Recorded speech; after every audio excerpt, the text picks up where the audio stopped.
Good afternoon. Where am I typing it? Over there? Okay. Just send me this. Greetings, dear members of the village. Okay. Yeah, that's it. Okay. Friend of mine just sent me this.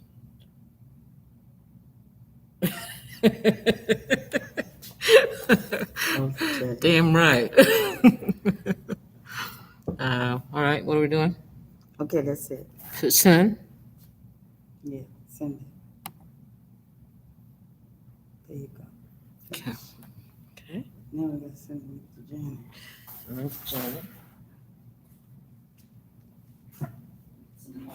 Well, she can just go up there.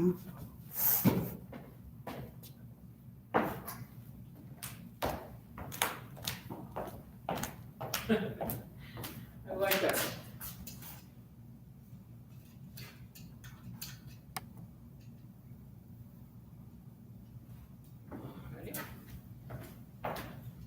And here it is. Let's see.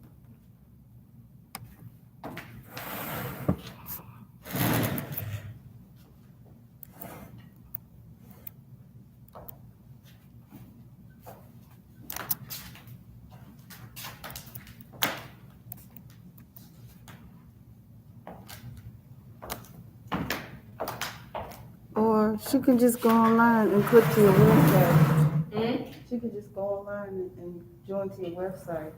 Go back to the page that we were on and just join to your website. Well, okay. Yeah, and then she just go and click and she'll see you live again. She gotta click under your name.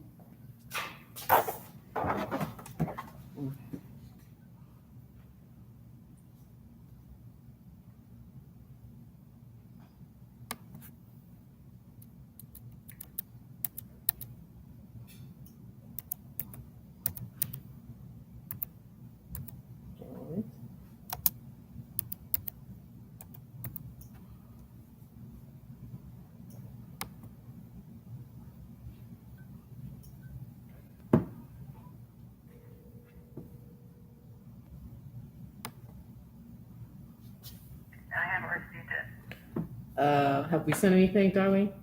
No. Oh, we haven't sent anything yet. We're getting. So Darlene just said something to me that totally went over my head. Can you repeat that, Darlene? Just go to the link you put up yesterday and just click on to it and it'll take you to a page and then click on to WGVA. JVA? WJVA after you click onto a page right up under her video and you'll get her new live. Okay, so go to, click on yesterday's, is that right? Yeah. Okay, hold on. You'll get a list of videos or a video that says You're home. gonna have a different one? Okay, so I'm Yeah. clicking on yesterday's, and I see this, I see it from yesterday, and I see WJBA right underneath. Yes, You want me to click on that? yes. Okay, I'm clicking on WJBA, and then it's, The red one with the live. the one that says, like, it's Sherry's picture again, but it says, It says the live. red one, did you say? Yes, Live? live. I don't see a live one. Sherry, are you looking at the camera right now? So what? Okay, I'm gonna try to email it Click to on you. it, hold on, let me see. Are you looking at the camera right now, Sherry, with I Can't Breathe? Yes, she has the same face mist that she Same had. outfit on? Yeah. That's very confusing. Okay, Sherry, touch the top of your head. Tell her to touch the top of her head. Oh, there you are. Is that Darlene just walked up next to you? No, here I am right here. No. Okay, online, oh, wait, it says here, Grace Worship Service 12/27/20, Grace Cresby. Welcome to this morning's worship service at Grace Presbyterian. I'm getting ready to The send. service will begin in a few minutes. I'm getting ready to send it to you. You So didn't that's get. what I get. And in the live. It's the Presbyterian services. Oh. Because isn't that the church you're in right now, or is that a different church? That's the church we're in. Yeah, Nah, that's we're what in I'm getting. Episcopal. We're in Episcopal. But that's not up Oh. there.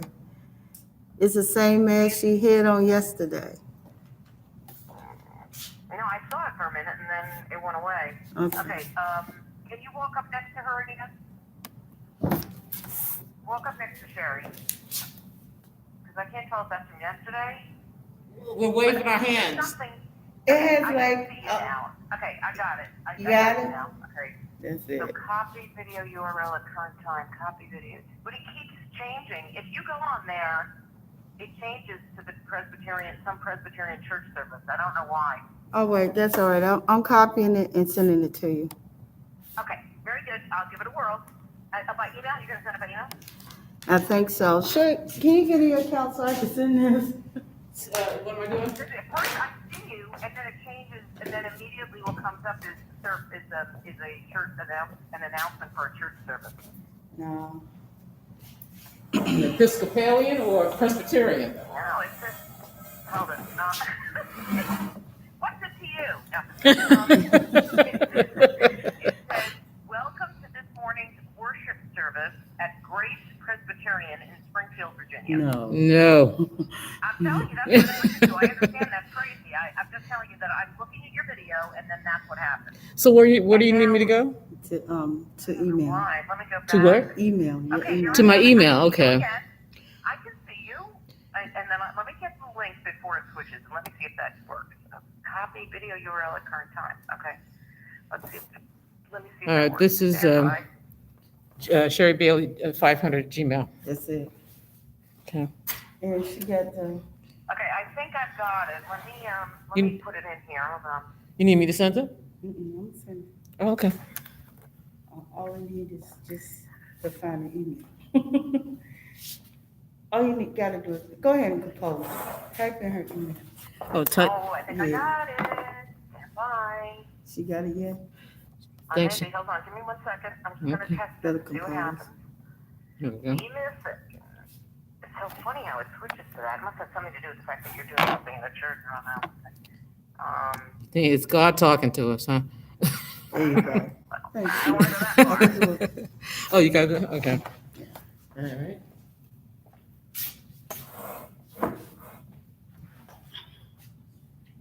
Okay, apply. Stand by. Save. Now I go to change and I update. Let's see what happens. Okay. Stand by.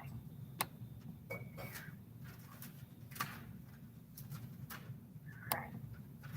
I think this is you. Okay. Just touch the top of your head. Are you touching the top of your head? Yeah, you got it, Janet? I don't know if I'm live or not. You got to do something for me to figure out whether you're live. And now it says inequality for all. I don't know what to tell you. I sent it. I sent it. It's bouncing me somewhere. All right, you got the email link? I emailed it to you. Do you have a computer there? Do you have your computer there? Yeah. Sherry, why don't you go on the website and you'll see. I'm not making it up. I don't think you're making it up. I just don't know how I can help. It's very strange. Okay, so let me put it in here. Hold on. I've got to edit this.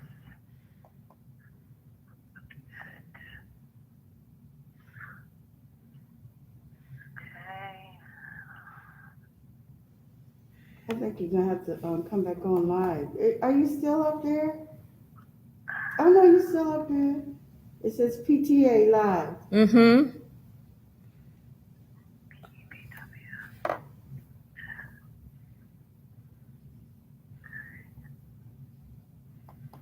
I emailed it to you, Janet. Oh no, I got it. I'm putting it in. That's all. I have to put it into the. Wow. I'm I confused. have to put it into the website. Just give me a second. I'm doing that Okay, now. thanks. I'm copying it in so that I can then test it.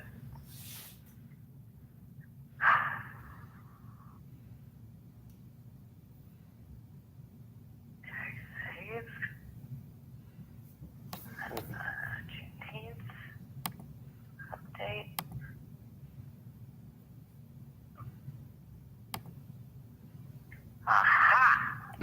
I believe we have it now. Started streaming 10 minutes ago. I could not, yeah. Okay, Sherry, touch the top of your head. By the way, your thing is on upside down. Your mask is on upside down. Oh, Lord. Thank you. There you go. Yes, I'm just saying, it says I can't breathe, but it's upside down. Yeah, it is. Yeah, that makes a difference.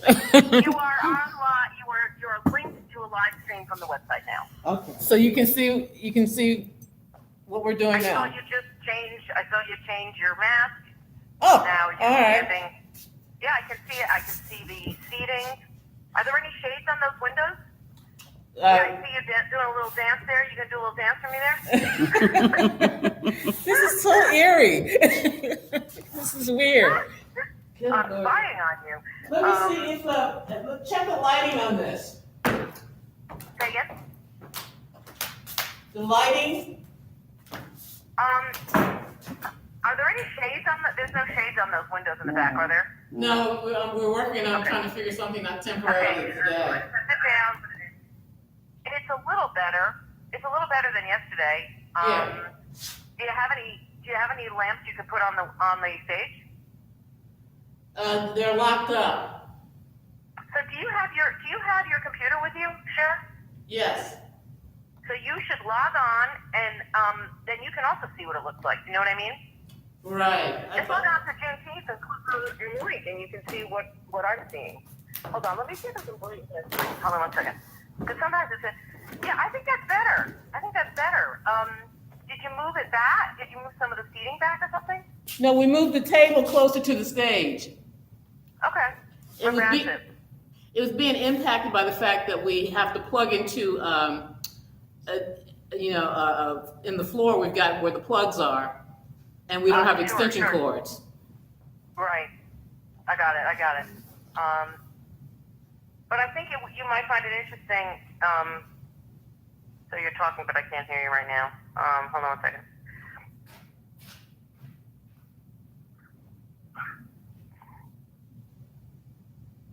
Yeah. Okay. Yeah. I mean, it's a little bit better. It's still. I mean, obviously, as you continue to work on it, you'll use more lighting. Right. Exactly. We'll get that figured out. Right. We're thrilled to be able to communicate. Yeah. No. Absolutely. Right now, the video and the audio are not in sync. So that could potentially be on my end. I'm going to log off and back on again. Okay. Give me a second here. I'm just gonna. Are they? Do you know if they're putting on services while you're doing this? No, there's a lockdown through, I think it's either January 4th or January 10th. Okay. And so they Well, pre-recorded a lot of stuff. So if I were you, I would go ahead and open your computer and take a look at what's on there. So I don't know why the video and audio are out of sync on my end, but I don't know if that's true on your. I don't know if it's coming from your end or from my end. Right. Usually that's related to the connection, the internet connection. So there might be very little you can do about that. Right. So right now your table is as close as possible to the stage. Right. Got it. Right. The other option is you could try today at some point if you wanted. I think I've seen. Are those outlets on the back wall? On the stage. Look on the stage. Yes. Are there outlets on the back wall? You could try turning the whole thing sideways. I mean, just for one of the plays today, so that the camera is actually on the stage with the actors. Mm-hmm. This is an experiment. Yeah, I see what you're saying. I see those outlets there. Right, and then you wouldn't have the windows with the light coming towards the camera. Do you know what I mean? No, that's another thought too. I might want to give it a try. Just pull a chair over and just try it out. Maybe. Do you take a break between the two plays? Do I think of what? Do you guys take a break between the two plays? It hasn't quite worked out that formally yet, but that's what. Right. So I'm just saying, it's something to consider when you're playing around. I don't necessarily think it will be today, but that's a great idea, actually. Yeah. Yeah. Well, it's all good. So, All right, well, you're all linked up on the website. all right, so if we keep it going, it just kind of like records random stuff that we're doing, which is pretty much waiting on Julia and Jamil to get here. All right. So this is actually a perfect moment to ask this. Is this where we could insert like video, like we want to do like the 30 seconds or something like that? We can have a playlist, and then we go live when we've got something to really go live with. You gotta download, you gotta download, software up here. Uh-huh. Yeah. Okay. That's a YouTube thing. Yeah, that's something you do on YouTube, and the link would be the same that Darlene sent me. So the link would be the same. Okay, because I mean this is what I mean. You know, basically we're going to be live on Saturdays and Sundays from 12 to 4. That's what we've got as our schedule at this point. I see. So it'll be exactly like this, where we'll have live performances coming through, but there'll be sometimes a break between the live performances, and I'd like to be able to do like pre-recorded video stuff. Will it be the same link, Darlene, or will I need a new link every day? You What do need you a think? new link every day. Okay.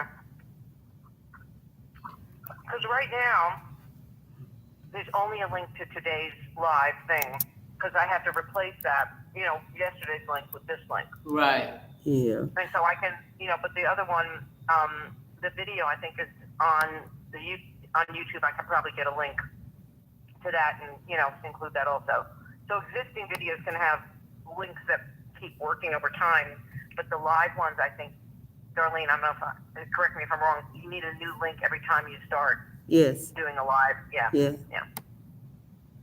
So. And so that always, you can't create the link. You have to have the link sent to you. Well, I was having normally, I know Darlene, I'm sure, could teach me how to get the link once you start the live streaming. Uh-huh. But I couldn't figure it out today. For some reason I kept ending up on yesterday. Yeah, I would see you and then it kept bumping. I don't know why. How did you get the link, Darlene? Did you use the right click and just go video link, or Yeah, did you do just something else? you go up to the top to the URL, the Yes. HTTP. Oh, and you just copy that? Yeah, you just copy and paste it. Oh, okay. Got it. Okay. I was doing it from like on the screen. I was doing copy video URL. Oh. So I think I was getting a different thing. Oh, okay. Oh, that's good to know. Yeah, so I can get that. All right, so that means kind of Thursday through Sunday. Well, not this week, of course, but Right, of course. Yeah. but next Saturday and Sunday on the 2nd and 3rd. Yeah. Yeah, it's the 2nd and 3rd. Mm-hmm. Okay, sounds good. Yeah. So you're going to redo the shows today? Well, we're going to. That's the game plan. So, but Jamil won't be here till 1:30. Julia is not here yet, but I'm assuming is on her way. right. We'll probably do a promotion about Abolitionist Museum. That is available, and so I want to be able to, create a, push for that to let people know that it's available for $10. On the website. They go to the website and they can. How should I word that? I mean. Yeah. So they can go to Works in Progress. That's what it's called. Okay. And when they click on Works, the main navigation is called Works in Progress, and they can see anything they want. That's where all the videos are listed. Works in progress. Yep. So that's the main navigation. So go to juneteenthpa.org, click on Works in Progress, and you can see all our videos. And I can put Abolitionist Museum on top. Right now it's not on top, but I can put all the history plays on top. Right now what's on top is your working sessions, an interview with Sherry Bailey, The Truth About Sojourner, a one-woman play, and 12 Days of Turner. The working sessions that you told me to link to from, I guess, a couple weeks ago. yeah, so I'm talking about the book, Abolitionist Museum. I want people to. I don't have any information on how to spell the book. I don't have any of that. Oh, okay, then I need to send you a copy of the cover. Okay. Like I'll do And that. then also who's doing fulfillment? Who's doing what? Say that last part again. Who's doing fulfillment? Who's shipping? Well, the books are here in Virginia, so they would have to, Okay. they come from this end. All right, so I wouldn't advertise it yet. Because I don't have I have Southern girls up there, but I have no way. I don't know how anything's being like. We didn't know how they were being fulfilled, so that's why I didn't have a way. No one has a way of buying anything yet. Because you have to figure out where is the order going, who's mailing it out, how much are we adding for shipping, all that kind of stuff. Well, I mean, I just want it to be like a round figure, like $10. So, Okay. because they're like $3.50 or something to print. So, Okay. and basically, they pay $10, and as soon as we get their $10, then we send out the book. So we just need to get their good address for them. Well, let me look at what happens if you hit, like there is a store. I do have a store up there. Hold on one second. Reacquaint myself Janet, with it. hold on for 1 second. What'd you say, Darlene? Sure. Share hasn't popped up. I pressed share. Yeah, it's just buffering. Yeah, I don't know why. Because I done shared That's mine why already. That's probably why the video and the audio aren't in sync. Because, yeah. Yeah, that's what that's an indication of. Listen, I have to run right now, but I Okay. will refamiliarize myself with the store Okay. so that you can start advertising, and then I can put something up there, maybe using a still. Like I can come up with some other image. I don't know that I have to have the cover art, but if we have it, that would be great. Yeah, I'm going to send that to you as soon as I hang out here. Okay. And we'll just- then I'll figure it out, and then I'll place an order to make sure that the address gets sent and all that. That we have all the information we need to fulfill the order. Okay. Okay. Okay. Thank Sounds like a you. plan. All right, my dear. Okey-doke. Bye-bye. Have a great day, guys. You Okay, too. Bye-bye. Bye-bye. Oh.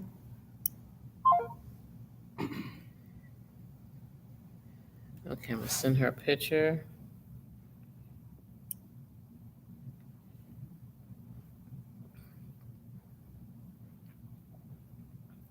$12.46.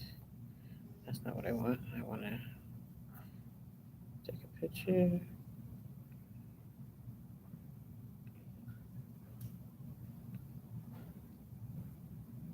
Okay, 3 watching now.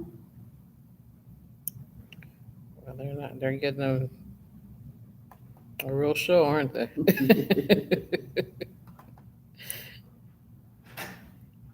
Oh, I hear the pitter patter. Folks arriving. Hey, Hi, Julia.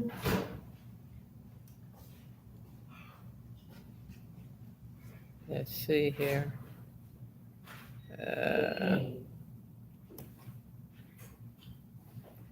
How you doing?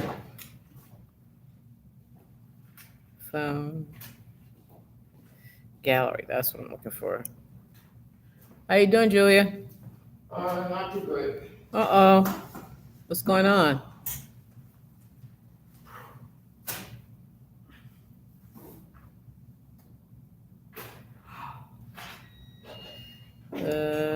What am I looking for? Hey, Greg.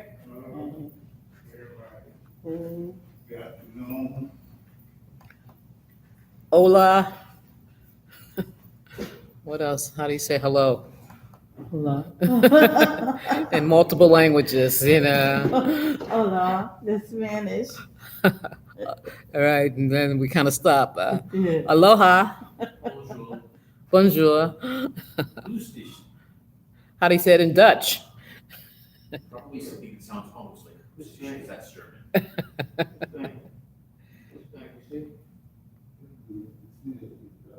You still work?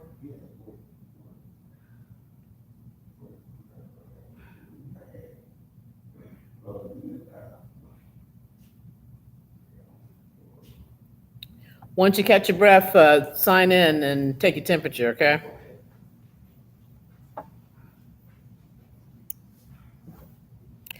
Here we go.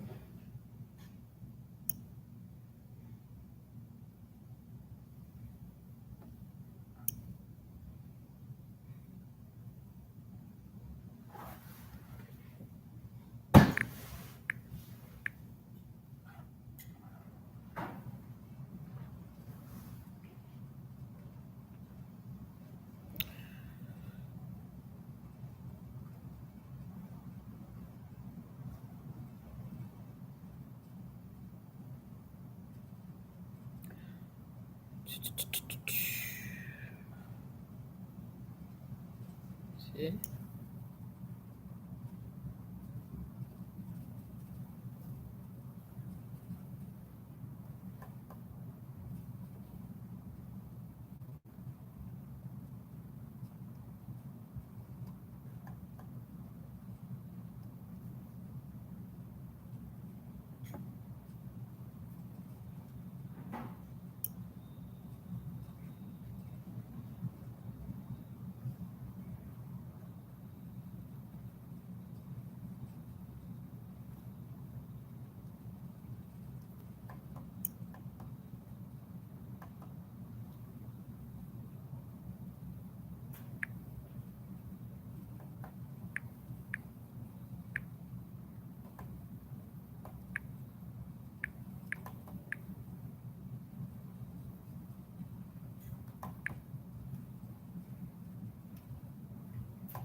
Did the share come up, sir? Hmm? Did the share ever come up?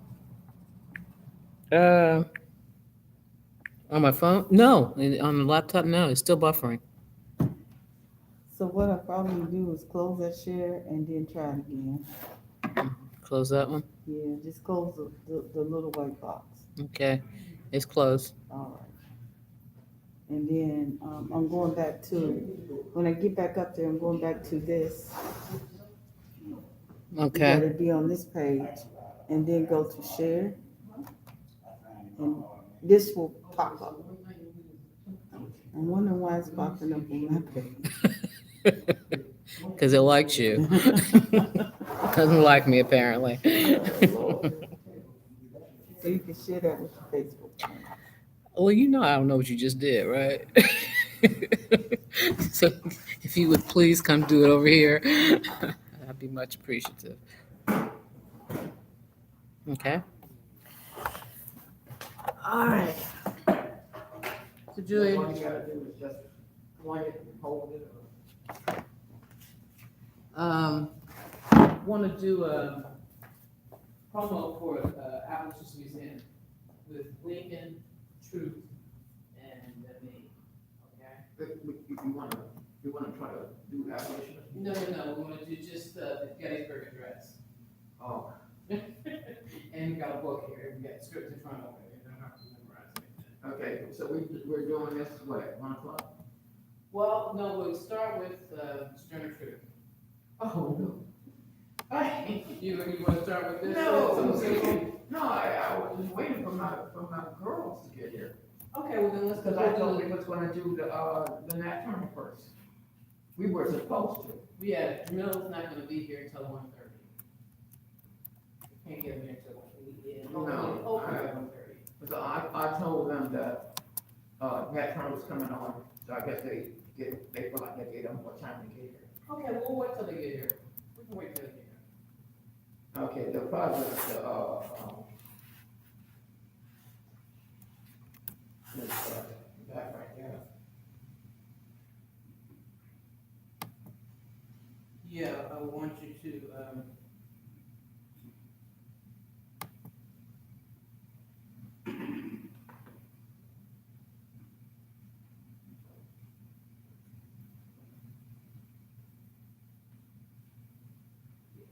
actually, make a copy.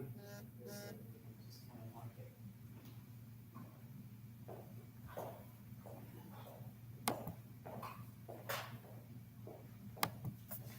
Get my phone.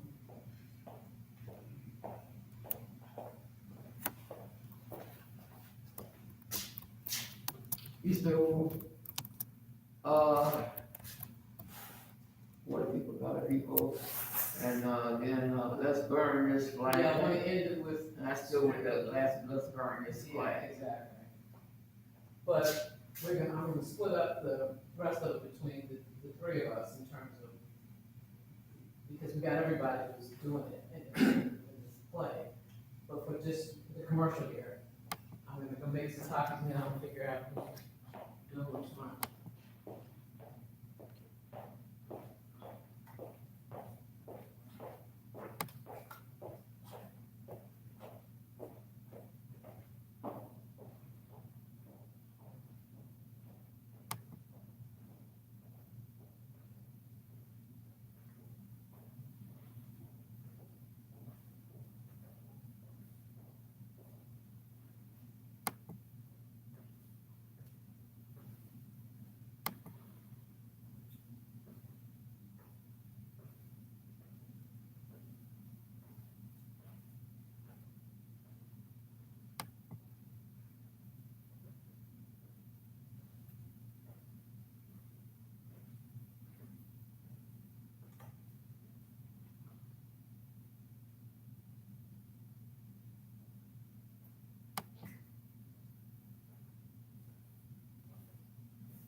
Yeah, you're all on your way?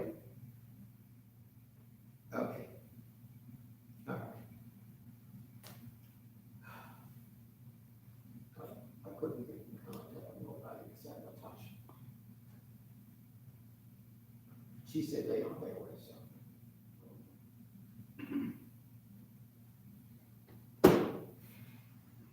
This is a different, script that we had given her.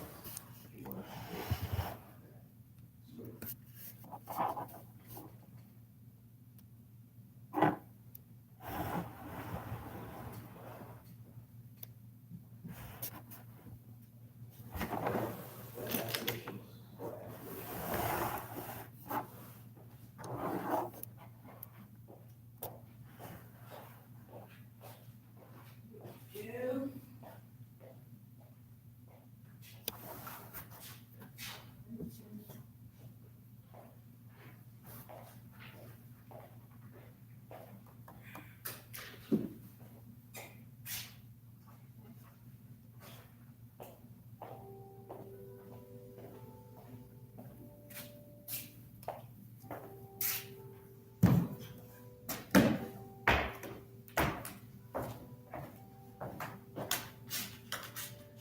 Let's have Mr. Lincoln in the center here, and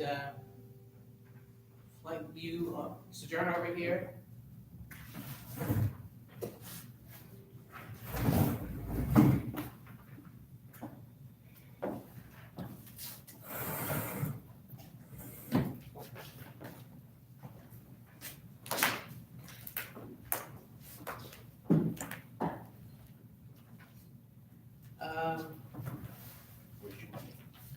I think in the center.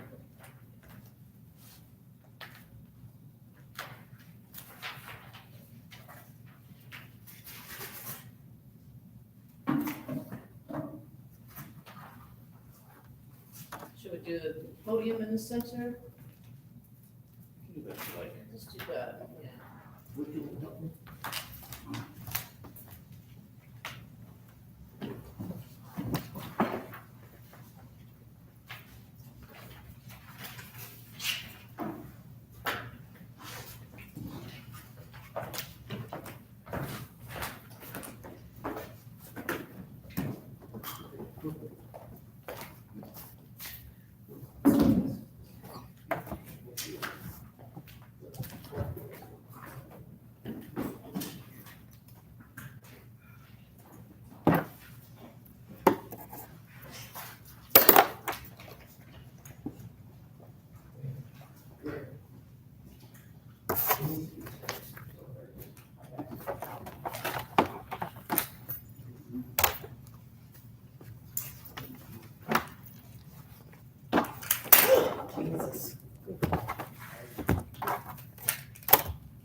Okay.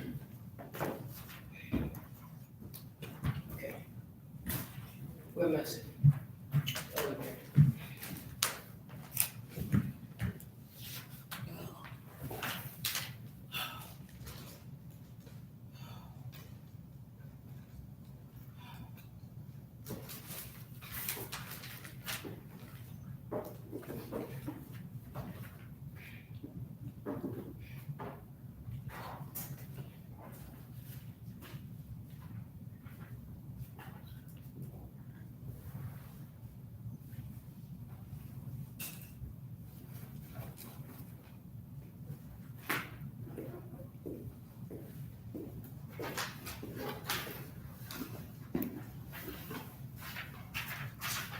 We still need that term? For what, this? Mm-hmm. No, No, I don't. no, I'm changing it right now in terms of who says what. We're creating a commercial. So in fact, you have something to write with? Right with? Can I get that pencil or pen there?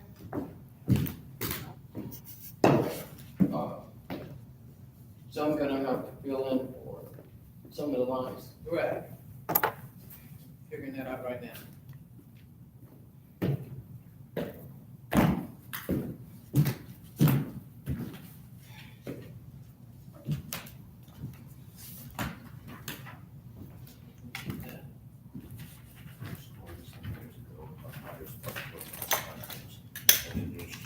Conceived, delivered, and dedicated to the proposition that all men are created equal.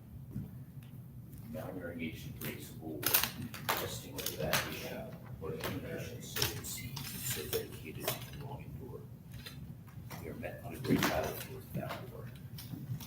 We have come to dedicate a portion of that field as a final resting place for those who gave their lives that nation might live. It is altogether fitting and proper that we do this. But in a larger sense, we cannot dedicate, we cannot consecrate, we cannot hallow this ground. The brave men and living dead who fought here have consecrated it far beyond our poor power to add or subtract. The world will little note nor long remember what we say here, but it can never forget what they did here. It is for us, the living, rather, to take new, it is for us, the living, rather, to be dedicated to the unfinished work which they who fought here have thus far so nobly advanced. It is rather for us. Okay. Let's, Lincoln, you will take, you open us, of course. Well, actually, Curie will open on November 19th. And then you start with Fourscore, and then Harry Beecher Stowe comes after you, and you include that. All right. All right, so you will go down to, it is altogether fitting and proper that we should do this.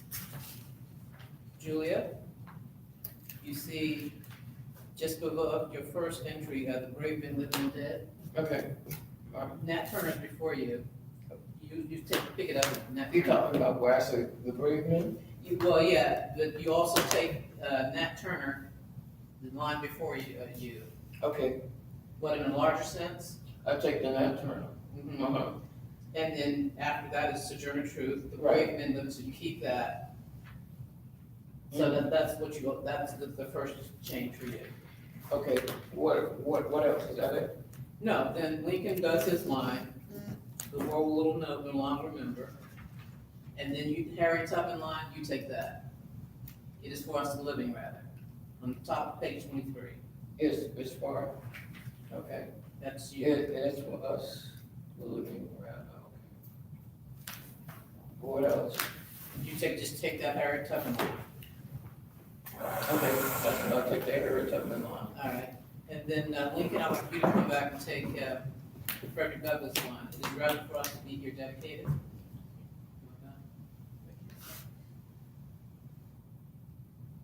And then I'm gonna take John Brown and David Walker. And then Lincoln comes back with, and that government of the people. So you take both your line and Harry Beecher Stowe's line.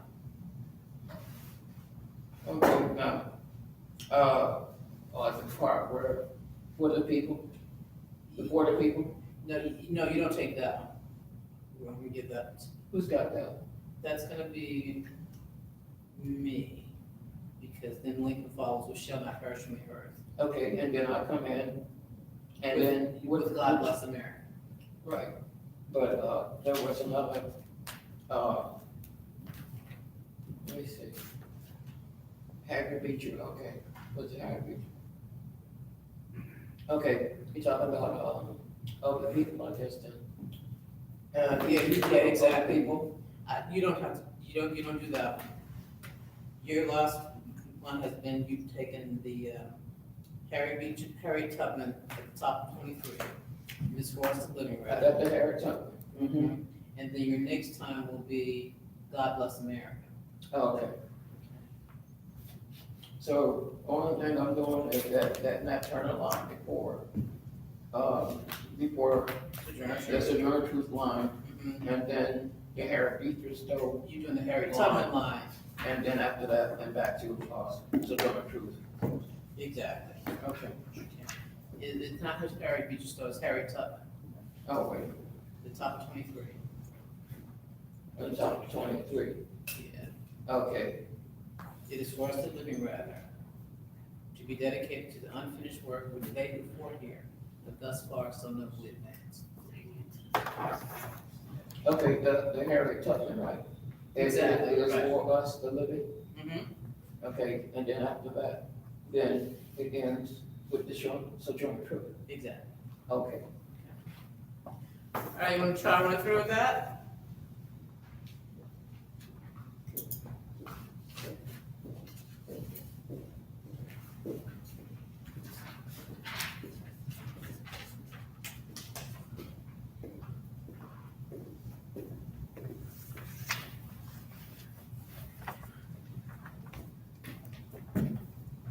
Code, I'm gonna do the actual take. Okay, fair enough. We should do a fifth one. Yeah, you're That's gonna what we're do gonna do right Okay, now. I mean, after we do this one, then we'll do it again. Right, yeah, okay. Maybe you do another time. Maybe do a second or third time, maybe. Okay. All right. So on November 19th, 1863, President Lincoln spoke at Gettysburg in the dedication of a national cemetery. In a few brief remarks, he summed up a nation's pain and hope. 87 years ago, our fathers brought forth on this continent a new nation, conceived in liberty and dedicated to the proposition that all men are created equal.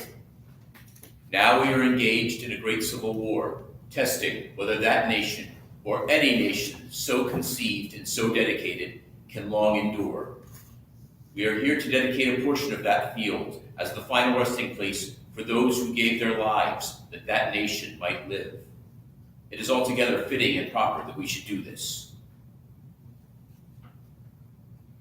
But in a larger sense, we cannot dedicate, we cannot consecrate, we cannot hallow this ground for the brave men, living and dead, who struggled here, have consecrated it far above our poor power to add or detract. The world will little note nor long remember what we say here, but it can never forget what they did here. It is for us, the living, rather to be dedicated to the unfinished work which they who fought here have thus far so nobly advanced. It is rather for us to be here dedicated to the great task remaining before us, that from these honored dead we take increased devotion to that cause for which they gave the last full measure of devotion.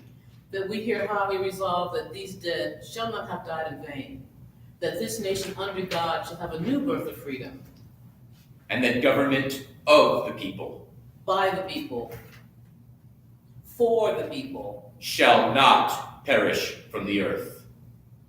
God bless America. It's time to take a vote. Okay. So, yeah, let's do that again. And if everybody knows what they're reading. Okay, are we still doing all this standing up? I'm trying to, But, yeah, let's just figure it you know, out.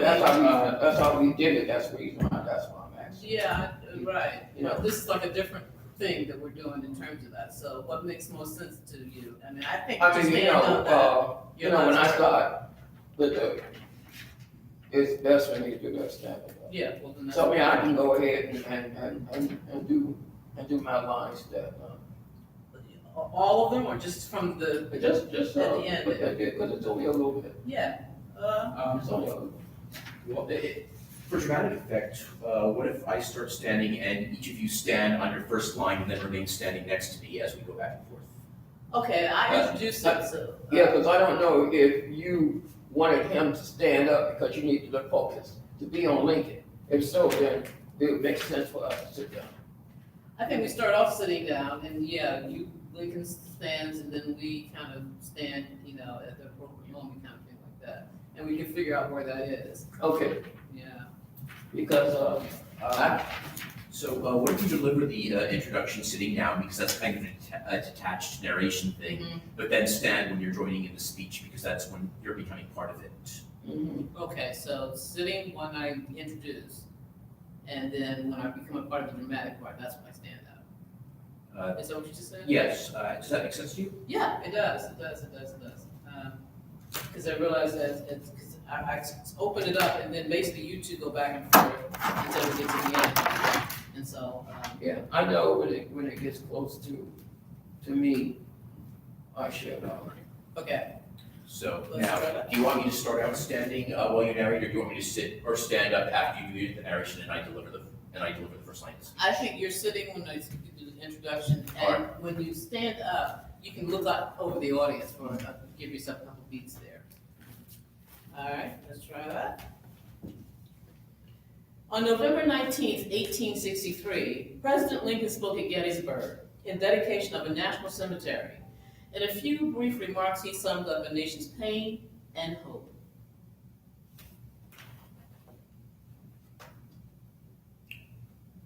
Fourscore-and-7 years ago, our fathers brought forth on this continent a new nation, conceived in liberty and dedicated to the proposition that all men are created equal. Now we are engaged in a great civil war, testing whether that nation or any nation so conceived and so dedicated can long endure. We are met on a great battlefield of that war. We have come to dedicate a portion of that field as the final resting place for those who gave their lives that that nation might live. It is altogether fitting and proper that we should do this. But in a larger sense, we cannot dedicate, we cannot consecrate, we cannot hallow this ground for the brave men, living and dead, who struggled here, have consecrated it far above our poor power to add or detract. The world will little note nor long remember what we say here, but it can never forget what they did here.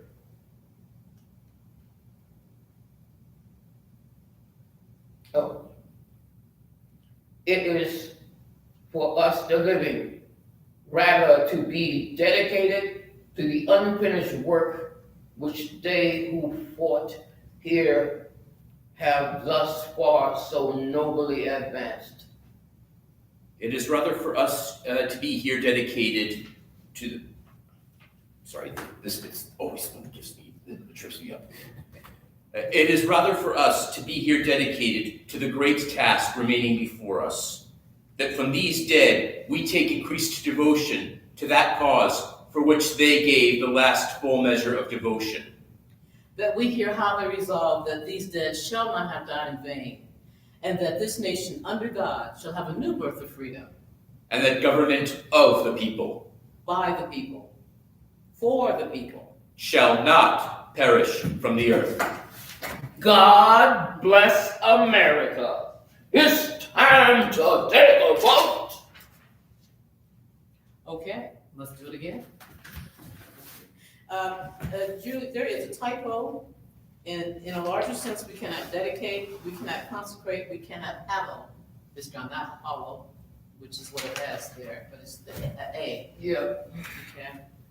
Okay. And We cannot hollow this ground. hallow. We cannot hollow this ground.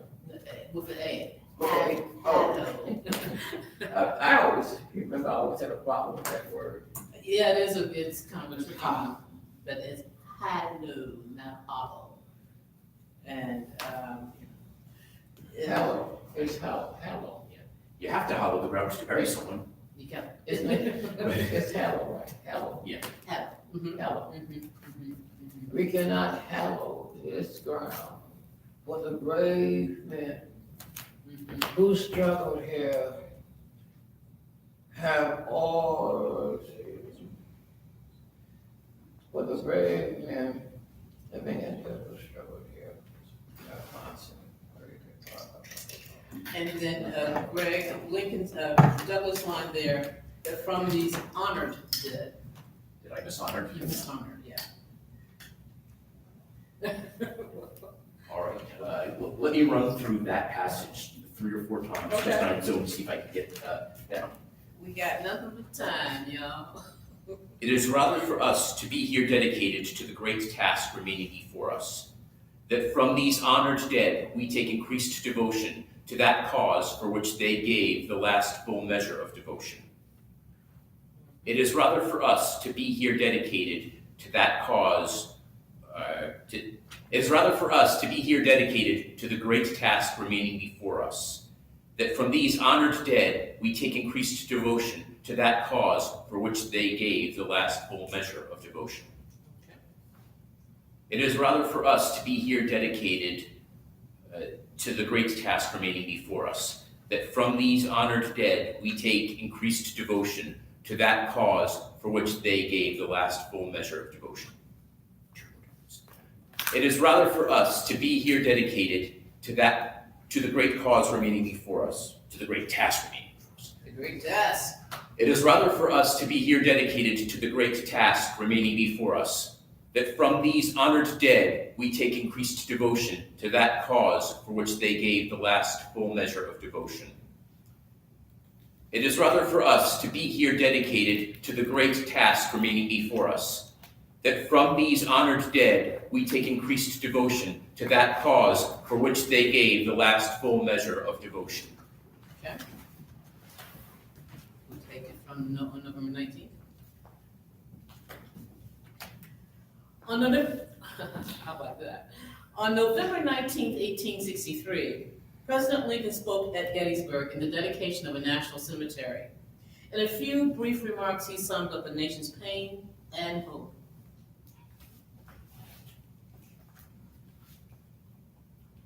Fourscore-and-7 years ago, our fathers brought forth on this continent a new nation, conceived in liberty, and dedicated to the proposition that all men are created equal.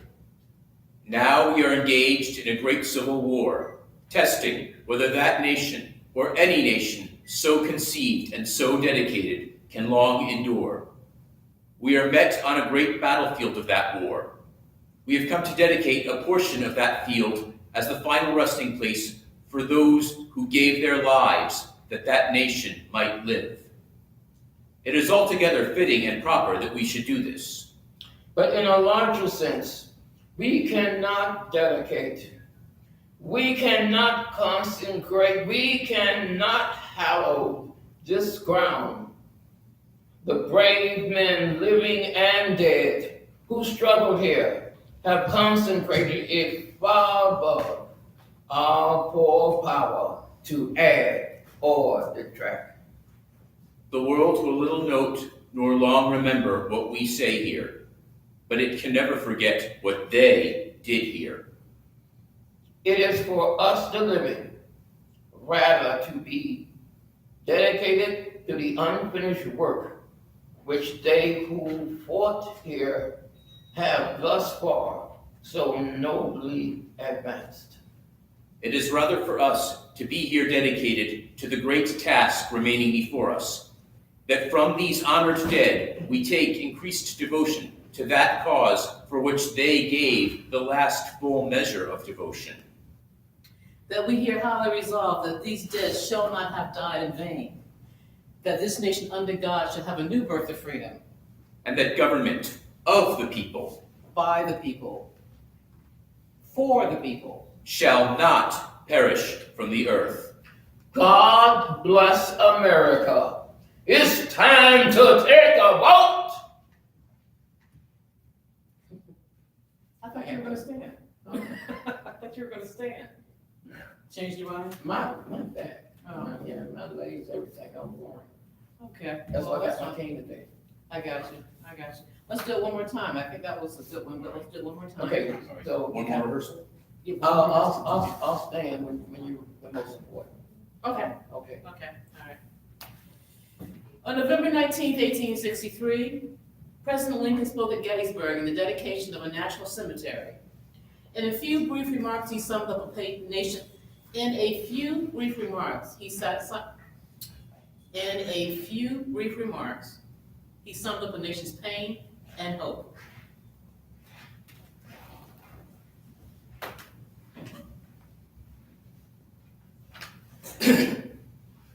Fourscore and 7 years ago, our fathers brought forth on this continent a new nation, conceived in liberty and dedicated to the proposition that all men are created equal. Now we are engaged in a great civil war, testing whether that nation, or any nation so conceived and so dedicated, can long endure. We are met on a great battlefield of that war. We have come to dedicate a portion of that field as the final resting place for those who gave their lives that that nation might live. It is altogether fitting and proper that we should do this. But in a larger sense, we cannot dedicate, we cannot consecrate, we cannot hallow this ground. The brave men, living and dead, who struggled here, have consecrated it far above our poor power to add or distract. The world will little note, nor long remember what we say here, but it can never forget what they did here.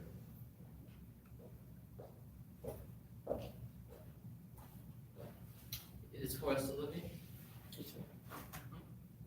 God bless America. You know, the Harriet Tubman line at the top of 23. Oh, it's for us.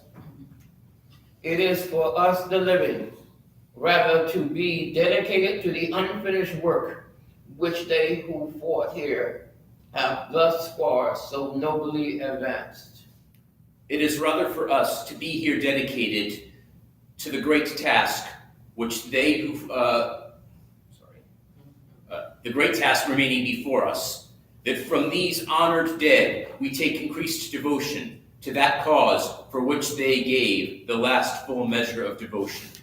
That we here highly resolve that these dead shall not have died in vain, that this nation under God shall have a new birth of freedom, And that government of the people by the people, for the people, shall not perish from the earth.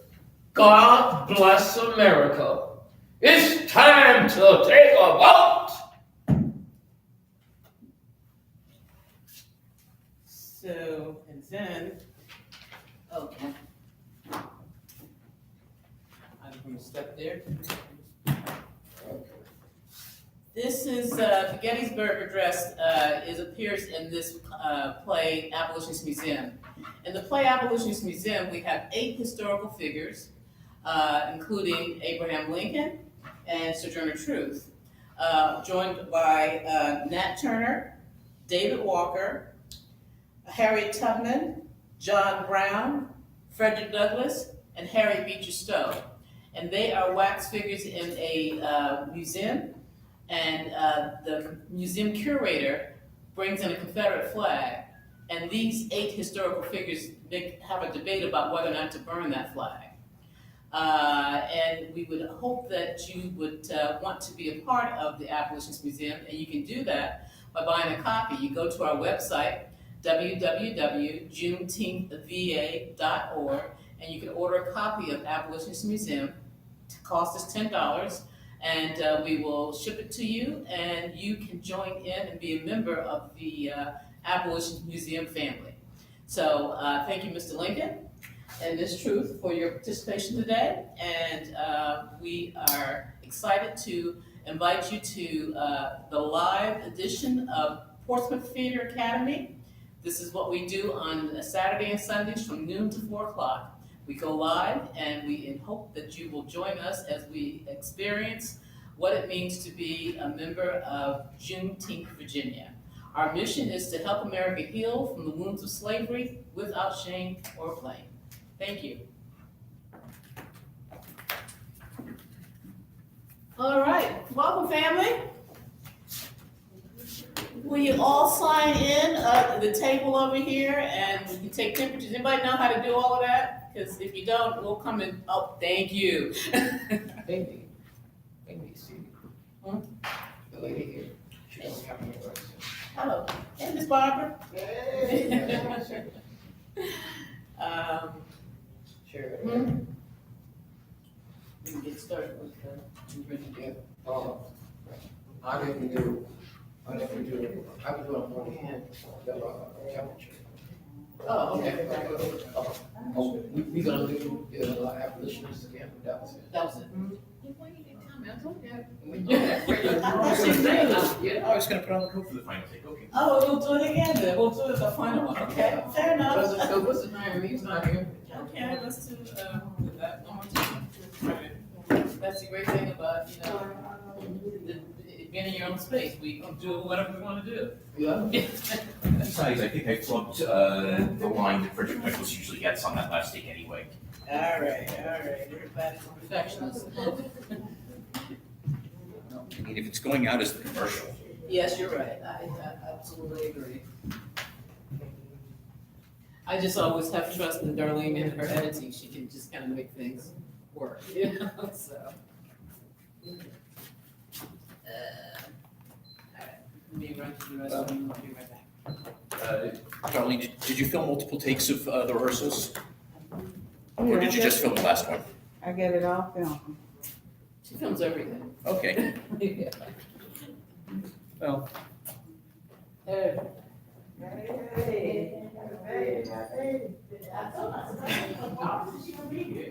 Oh, you saw him too, good. Yeah, up and down. I just sit here until we decide.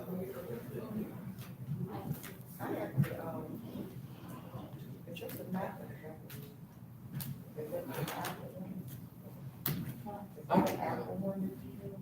I forgot your name. Greg. Greg. Oh, That should be easy to remember. yeah. Sure would be.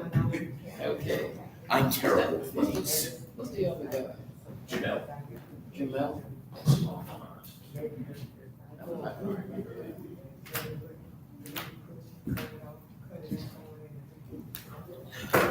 Did you do abolitionist museum chair? Yes, I did. Oh, I realize you knew your lines.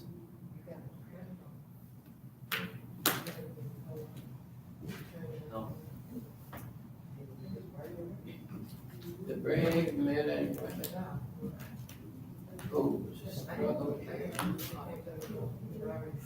have all consecrated it far above our poor power to add more despair. Detract.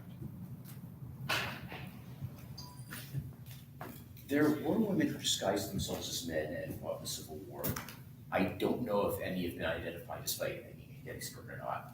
I have some friends who researched that, who researched female soldiers pretty heavily. I'll have to ask them about that.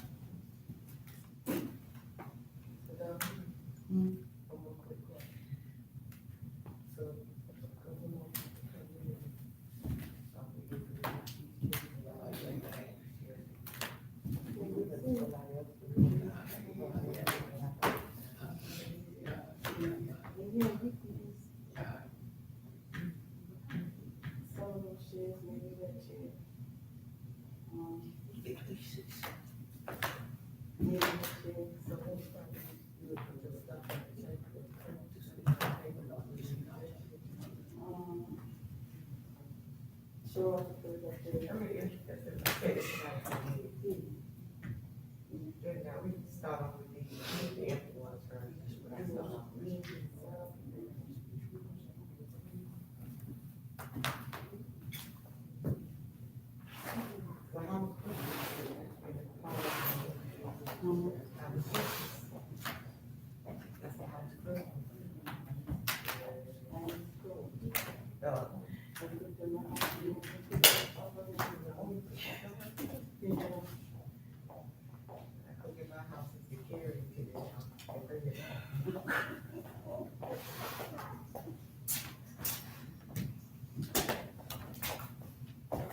Okay, right?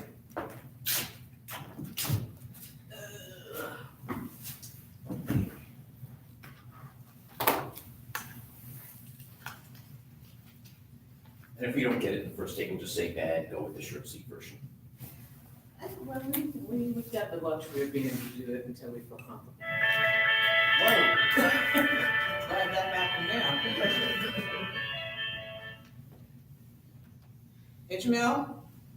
Hey, so I didn't want to ask you first because this is a little unorthodox. But do you have to go to come up with PTA? You unable to get here? Yeah, I am. Wow, What, can you need transportation? yes. He lives about 10 minutes away. I mean, it's my car, but somebody has to drive, you know what I mean? Okay. Because Greg, you know, you're really paranoid that he don't know nothing about the city. Okay, well, I'll go with you. How about that? I Okay. can just go get her, Cheryl. I can just go get Can you, her. And y'all can keep going. oh, Barbara, that'd be wonderful. Just address. What's your address? Oh, 129. don't put that on the internet. Oh, yeah, you're right, okay. Oh, y'all live? Oh, Yeah, we're we're live. broadcast. We're broadcast. I say you live right now? Uh-huh. Yeah.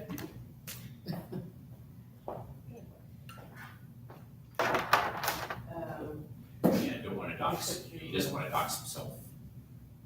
Doesn't want to dox himself.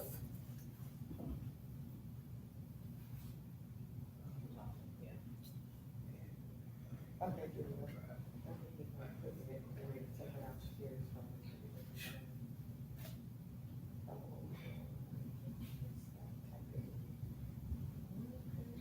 So this is Portsmouth Theater Academy in our beginning days as we are here at Trinity Baptist Church, Episcopalian Church, located in Old Town Portsmouth, right across the street from where our theater, the Colony Theater, is being rehabbed.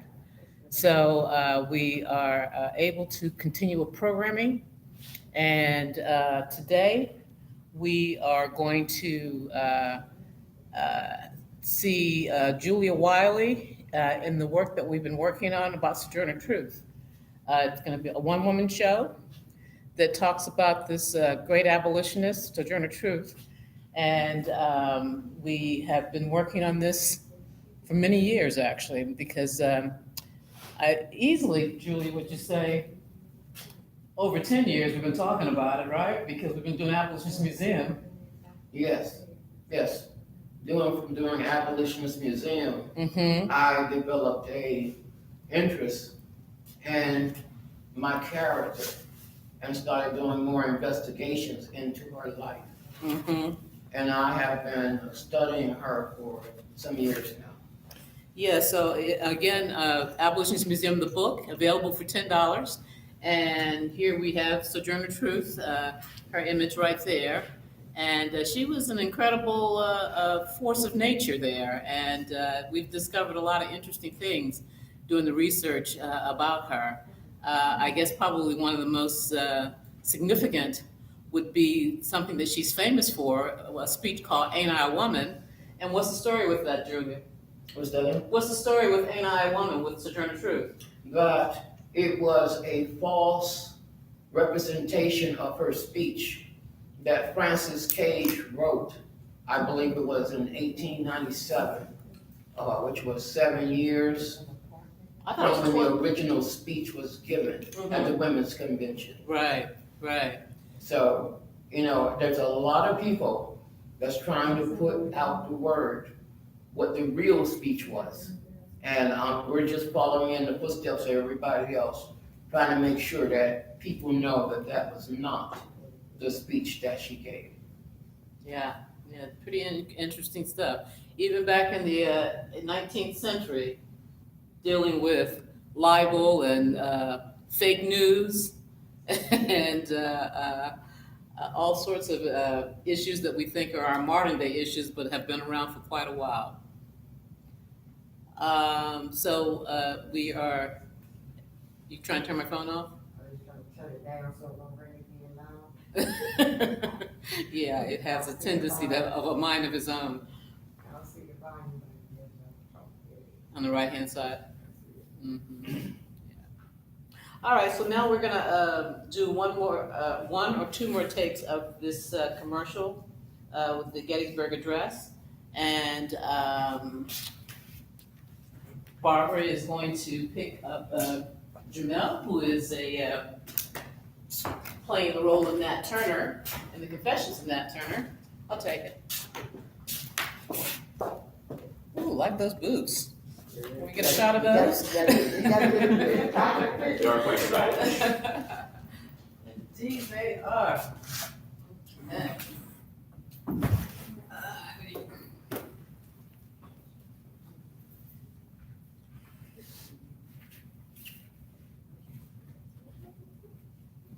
On November 19th, 1863, President Lincoln spoke at Gettysburg in the dedication of a national cemetery. In a few brief remarks, he summed up the nation's pain and hope.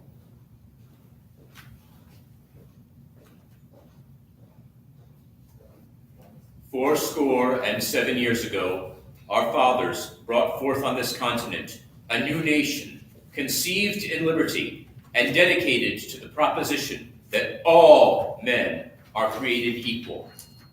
Now we are engaged in a great civil war, testing whether that nation or any nation so conceived and so dedicated can long endure.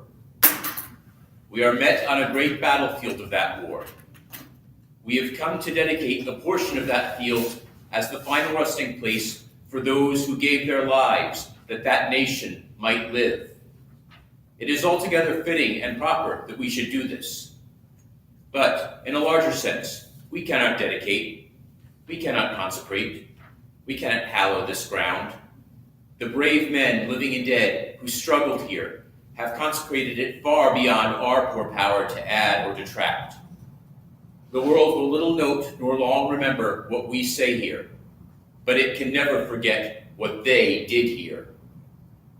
It is for us, the living, rather, to take increased devotion. Sorry, I've just kind of steamrolled it all. Hey, you were doing good. Yeah, Keep really. on going. Actually, you know what? Let's do it like that, because let me open with on November 19th, and then let Sojourner end with God Bless America. Okay. Yeah, so. You want to do that? Okay. Yeah. Hey, can we just take a That's quick great. look? Yeah, just redo the whole Yeah. thing. You were on a roll.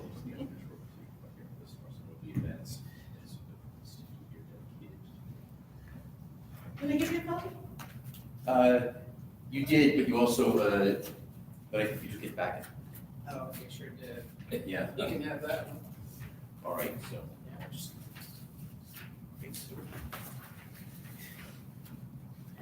Alrighty.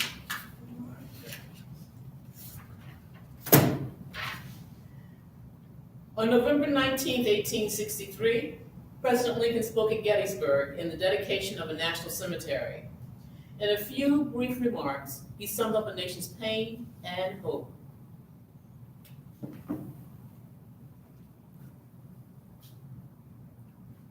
Fourscore and 7 years ago, our fathers brought forth on this continent a new nation, conceived in liberty and dedicated to the proposition that all men are created equal.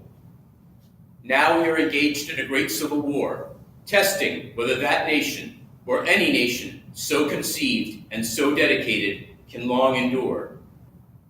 we are met on a great battlefield of that war.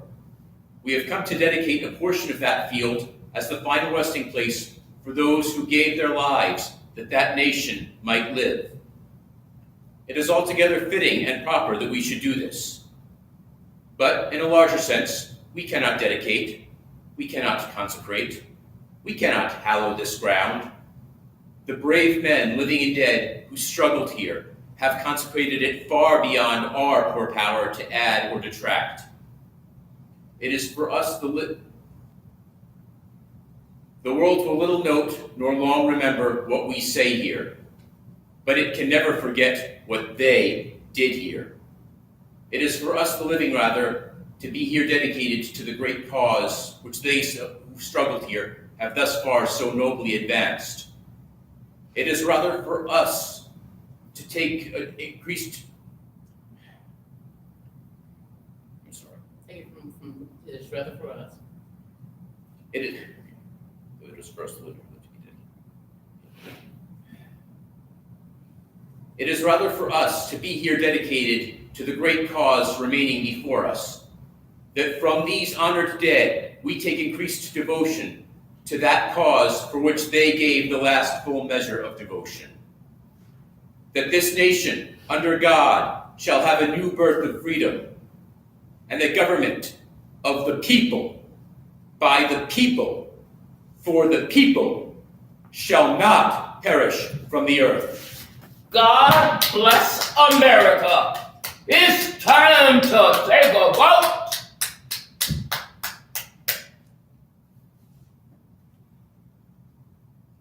All right.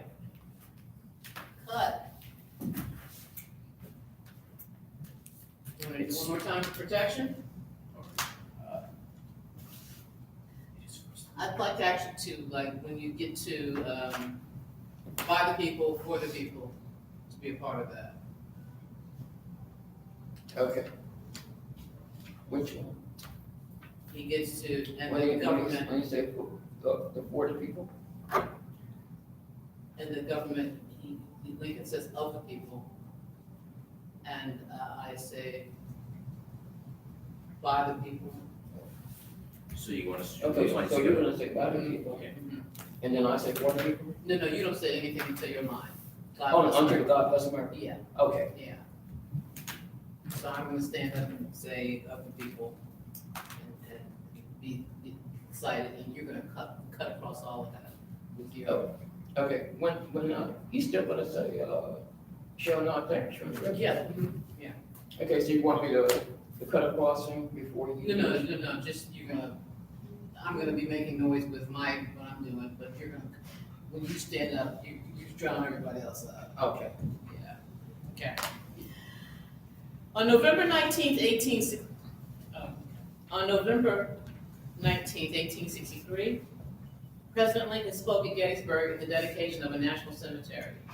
In a few brief remarks, he summed up the nation's hope and pain.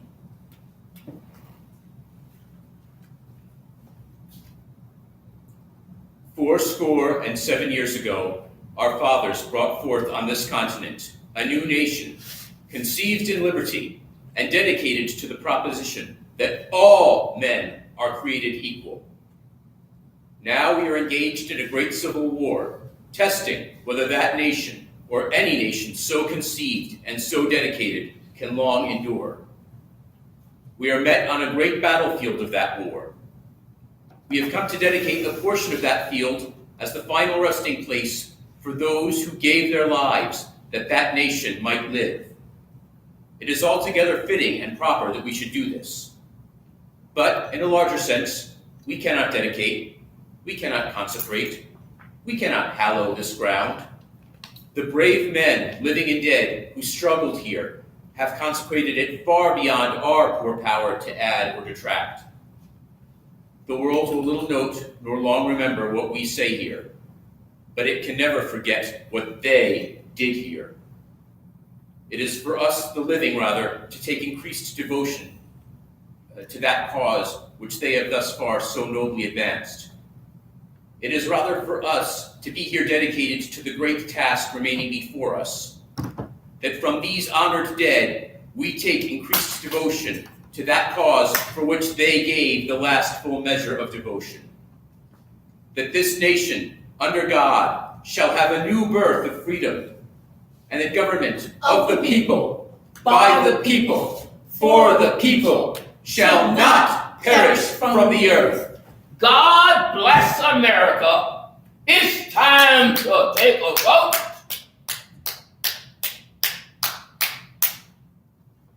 Cut.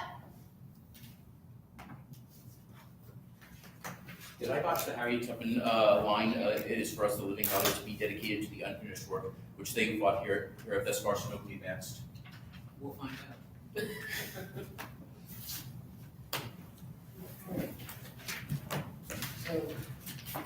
All right, so there's you. I love that speech. I just wish I could get it right from beginning to end. I said, you ready? We're ready for you now. Oh, the same Yeah. No. When the boy get here, can you do his thing? Well, listen, we got, it's already 2:00, so that's when we would be ready to, everybody's I'm here. so worn out. I have no. Well, I can go ahead on and just hope Mhm. that I memorize everything. Is this you, Greg? Yeah, let me get that.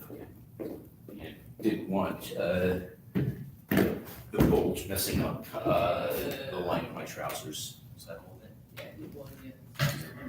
I'll be on It's live, yeah, from this point forward, yeah. It had the, now. Chance. I'm not one of the Fenster brothers. I don't brag about our bulges. yeah, you bring it up. If I do the speech, it's I'm gonna do the speech on. Okay, Yeah. that makes sense. Every time I'm caught up, well, down. MS. I don't want myself. I don't get too much. So, That's why I got, okay. okay, so you wanna leave the podium, you need the podium here? Yeah, I'm see, because I'm supposed to be sitting on this, right? Mm-hmm. Podium, yeah, because podium was, Okay, yeah, it's the third meeting, I still, alright, then we wanna have a, yeah.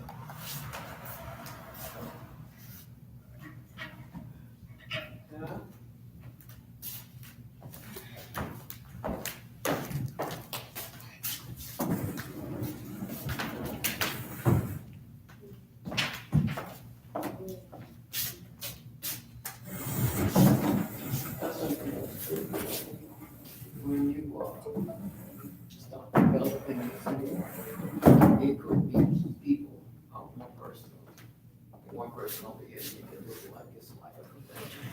you know, actually, yeah, we had that conversation about bringing the camera up here on stage and doing it that way. Because one thing, we don't want to have the windows with the light coming through. Yeah. So, yep. Just let it see all those possibilities. So how do you want to? Oh, I don't have my presentation. The rest of it, we're talking that you go about that line. You know what I'm saying?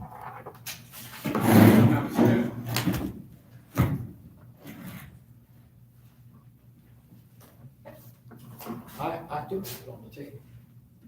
Oh, you mean, yeah. Greg, give me those papers. So the podium, do you want it like this, or do you want it like that? Yeah, the podium, yeah, still has to be here somewhere. You When want it I like get this? up. Yeah, so when I get up, I have to podium. It helps, Right, it helps support me. right. Cause I'm doing a speech from the podium. Okay, I see. Yeah, all of it, see, all of those papers. Bring your, bring your chair back a little bit. Okay, bring it back. To the light. Okay. Okay.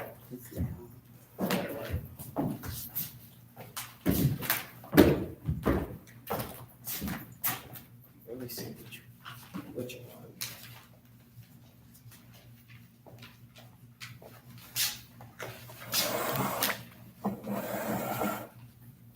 cat. A lot of my cameras are full. Uh-huh. So I'm trying to empty this camera out so I can, take your time. So I can get, So, take your time. so, Take your time. all right, so basically, we can do a couple takes. Yeah, before we start. Page 2. I still got the little camera, Mm-hmm, but it's just not good on sound, mm-hmm. so I have to get some sound going somewhere. So I should be podcasting this too. Yes, podcasting. Well, then, how come this image is just a still shot? It's buffering. Shouldn't it be live? It's like, It is? yeah.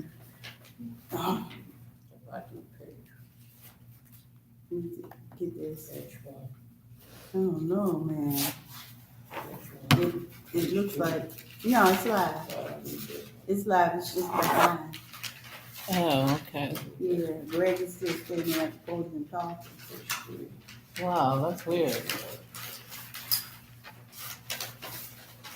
So, but this camera here is capturing what's on stage, right? And that's going to the YouTube, no. This one. Where's that going? That's just gonna be backup video when I start cutting it. So what, if you go to the website, the Juneteenth website, what are you seeing? Okay. It'll take you back here. I got some many versions. I probably need to use this one. Yeah, I mean, It's still live. Okay, that's why I put it Yeah. That's there. So all of our conversation is being I'm gonna recorded. use this one. 1, 2, 3, 4. Our clear confusion This, about trying to figure out how this all works. okay. That's Give it. and take. Give and take. I'm gonna back this up on external hard drive, Okay, like I did yesterday, because if anything go wrong, I don't want to lose it. then you have everything. Mhm. You found what you need? You found what you need? Yeah, there's so many, different changes. Yeah, I Okay. know. I don't know if this is, the one we should use. I could use this, Well, what I'm Okay. planning to do is, because what I did yesterday.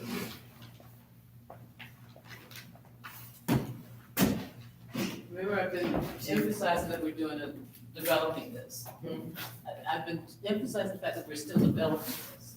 We're developing it. So we can, this can. Yeah, yeah. Okay, 'cause what I did yesterday, Uh-huh, some of the stuff that was kind of marked, mm-hmm, I just kind of went around right, what seemed to be Right. appropriate. right, That's how I did that. right.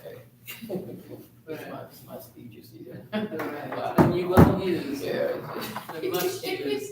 That's what development is all about, right? Kind of Oh, boy, putting it that was together. sandy. Okay, so, here I go. See, here I go. Okay, I'm gonna I make just notes. do this end of this thing, okay.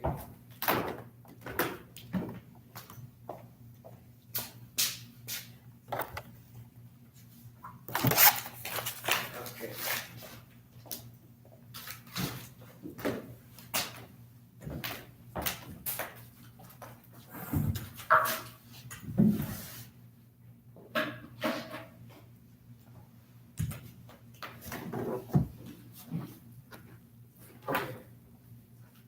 You're not gonna have to announce when I'm getting ready.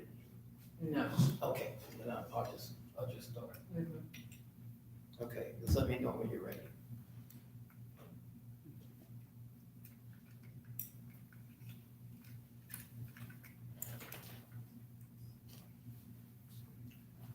Did you?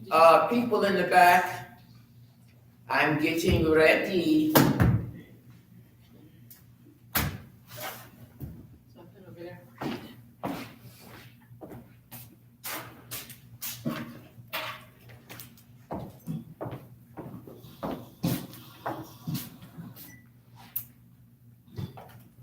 I can actually move my laptop over here, right? Yeah, you're gonna get a different picture though. Right, that's okay.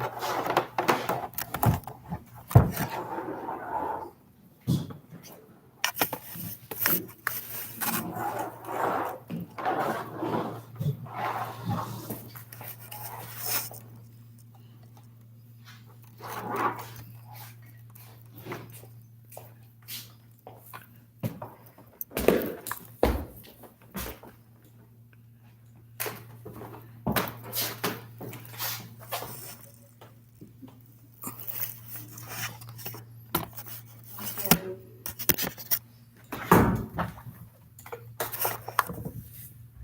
You don't have a picture of, oh, wait a minute, I don't? wait a minute, wait a minute. Okay, let me know when you're ready. You got a picture, yeah, you got a side picture.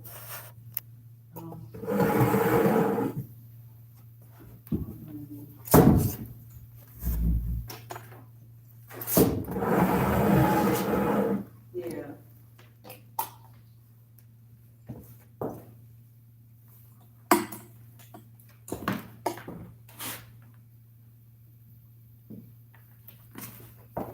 Slide it over just a little more.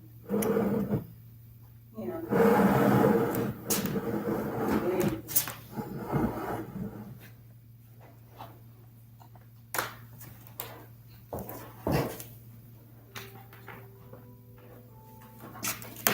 Yeah, I can't say anything, so.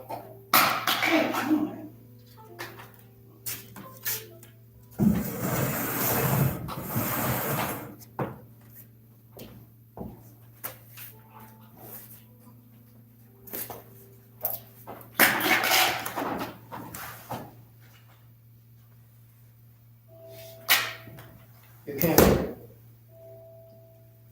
Darling, your camera is sliding off the table.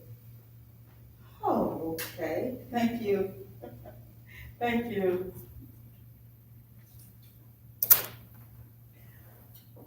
Your other Oh! camera. Jesus,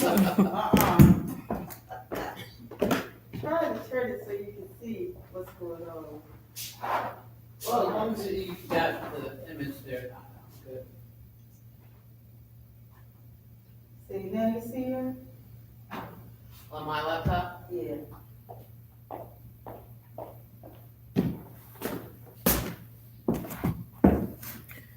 No, I still have the same image. All right, It's buffering, but as long as you can see it, we're good. okay. Okay. All right, ready? The way she look is something you want facing forward. No, you capturing it. So this is what's on, This is what's up there, but.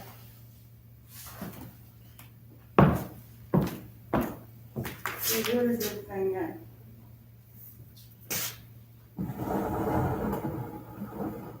So you can get her face, all right, Murphy's face. There you go. okay. Got it. All right. I think we're ready. Once.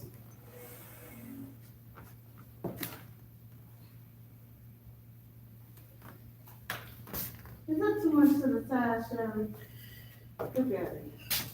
I think he did it right, but it's too much over.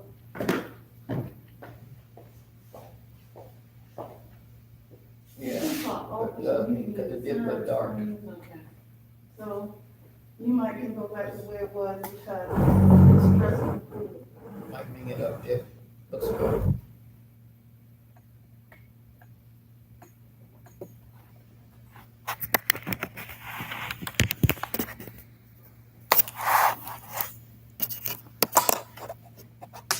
You might have to take it back to where it was stressful. There, Yeah, that's better. right there. That's it. Oh, no, you know, stress, it didn't went up. Oh, there it is. All right, that's good. Okay, Yeah. good.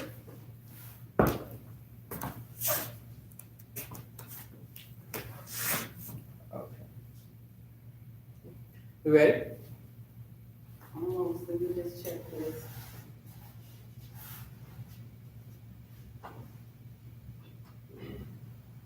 Hmm. Okay.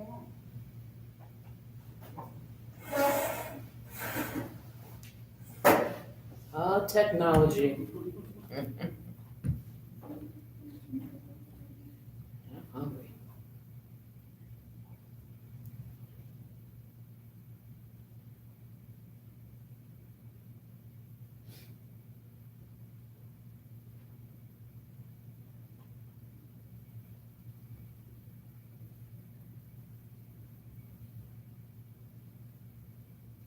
Because you have to erase that out there.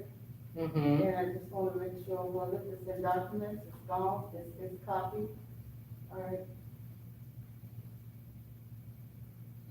Sorry. Well, we want to get it, so. Yeah.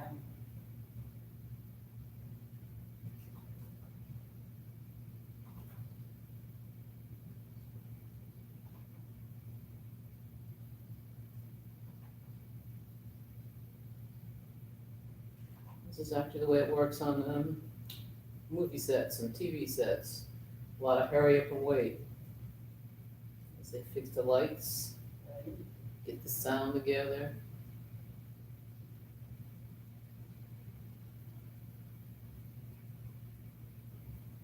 Yeah.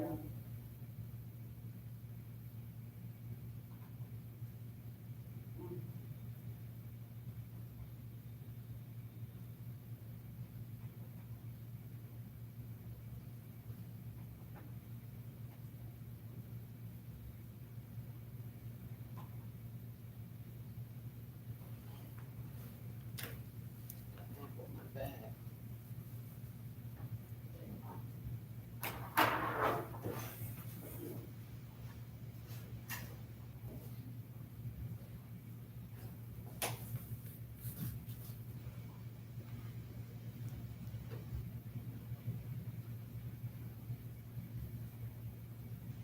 You take like a vitamin supplement? You ready? Okay. In action. You ready, Julia? Action.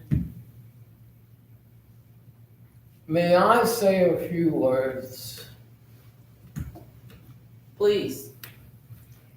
I want to say a few words about this matter.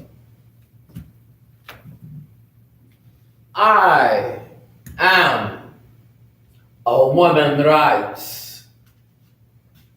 I have as much muscle as any man, can do as much work as any man.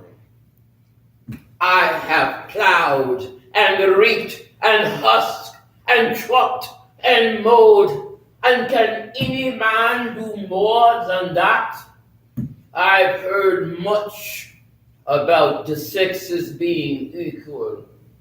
I can carry as much as any man and can eat as much as him too, if I can get it. I'm as strong as any man. That's now. As far as intellect, all I can say is, if woman have a pint and man a quart, why can't she have her little pint full? You need not be afraid to give us our rights for fear we will take too much, or we can't take more than our pint will hold. The poor man seems to be all in confusion and don't know what to do. Why, children, if you've got women's rights, give them to her and you will feel better. Give them to her and you will feel better. You will have your own rights, and they won't be so much trouble. I can't read, but I can hear. And I have the Bible and have learned that Eve caused man to sin. If woman turned the world up in confusion, give her a chance to set it right side up again. The woman spoke of Jesus and how he never spun women away from him. She was right. When Lazarus died, Mary and Martha went to him and with love and faith asked him to raise their brother. Jesus wept and Lazarus came forth. How came Jesus into the world? Through God who created him and woman who bore him. Man, where was your part?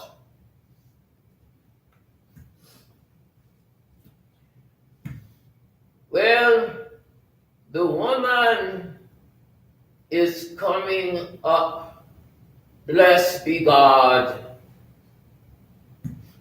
and bringing some of the men with them. The poor man is in a tight place. Got the poor slave on him. You have woman on him, and he is surely between a hawk and a buzzard.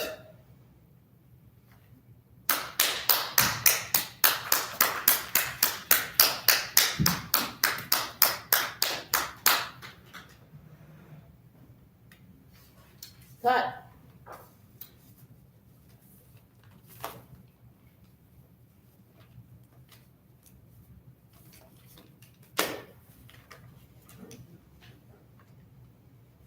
I could have greeted you today in the Dutch language, which was my first and only language until I was 9 years old. Cut. Do you not have that in Dutch? Not on this copy. All right, well, we can cut and edit together and everything like that. Do you have that?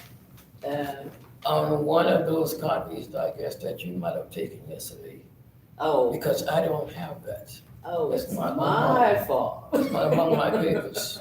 Okay, all right, Okay. let me see if I have it real quick, okay?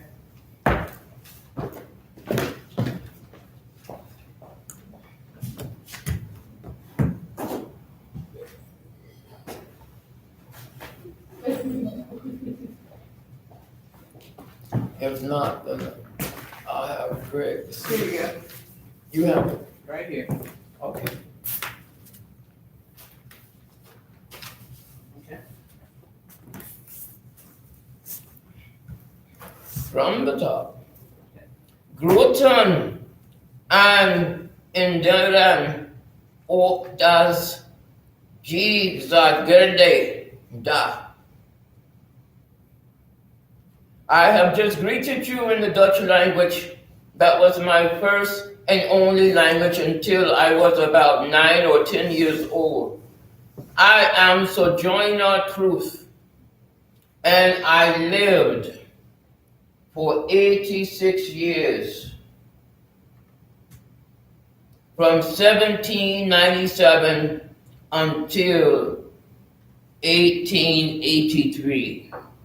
I came to have this name when one day the voice of God spoke directly to me, giving me the name Sojourner Truth and the mission to travel the land, speaking the truth against all matters that deny or prevent the delivery of God-given rights of all the people, from the youngest to the oldest. The first of these matters, which I address today, is the truth about the quote, "Ain't I a woman?" I never said it. My good associate, Marius Robinson, was the secretary for the Women's Convention in Akron, Ohio, and he recorded verbatim what I truly said. According to Mr. Robinson's records, I pose the following 3 questions to my audience. 1, can any man do more than that? 2, how came Jesus into the world? 3, where was your part? Not one. Ain't I a woman? Let alone the 3 times in 1875, 1881, and in 1889, Frances Cage fabricated in her telling of the speech 12 years later. I have devoted my life to the pursuit of equal rights for all, and especially for women who look like me, for we are the ones who literally gave birth to and built the United States of America with our blood, sweat, and tears. When I was 9 years old, I was sold at an auction with a flock of sheep for $160. My new owner was cruel and harsh. He beat me daily. Once he beat me with a bundle of rods, which pained me quite severely for some time after, because I could not speak English. John nearly sold me to my next owner, Martis Scriber, a tavern owner who sold me 18 months later to John Dumont, who has caused me much consternation on some of my most important and intimate matters. 12 years later, in 1863, after I gave that speech in Akron, Ohio, at the Women's Convention, Frances Dana Baker Cage published her version of my speech, and from her lies and deceit, I learned many things about myself. For example, many of my 13 children were sold away into slavery before Frances Cage false biography.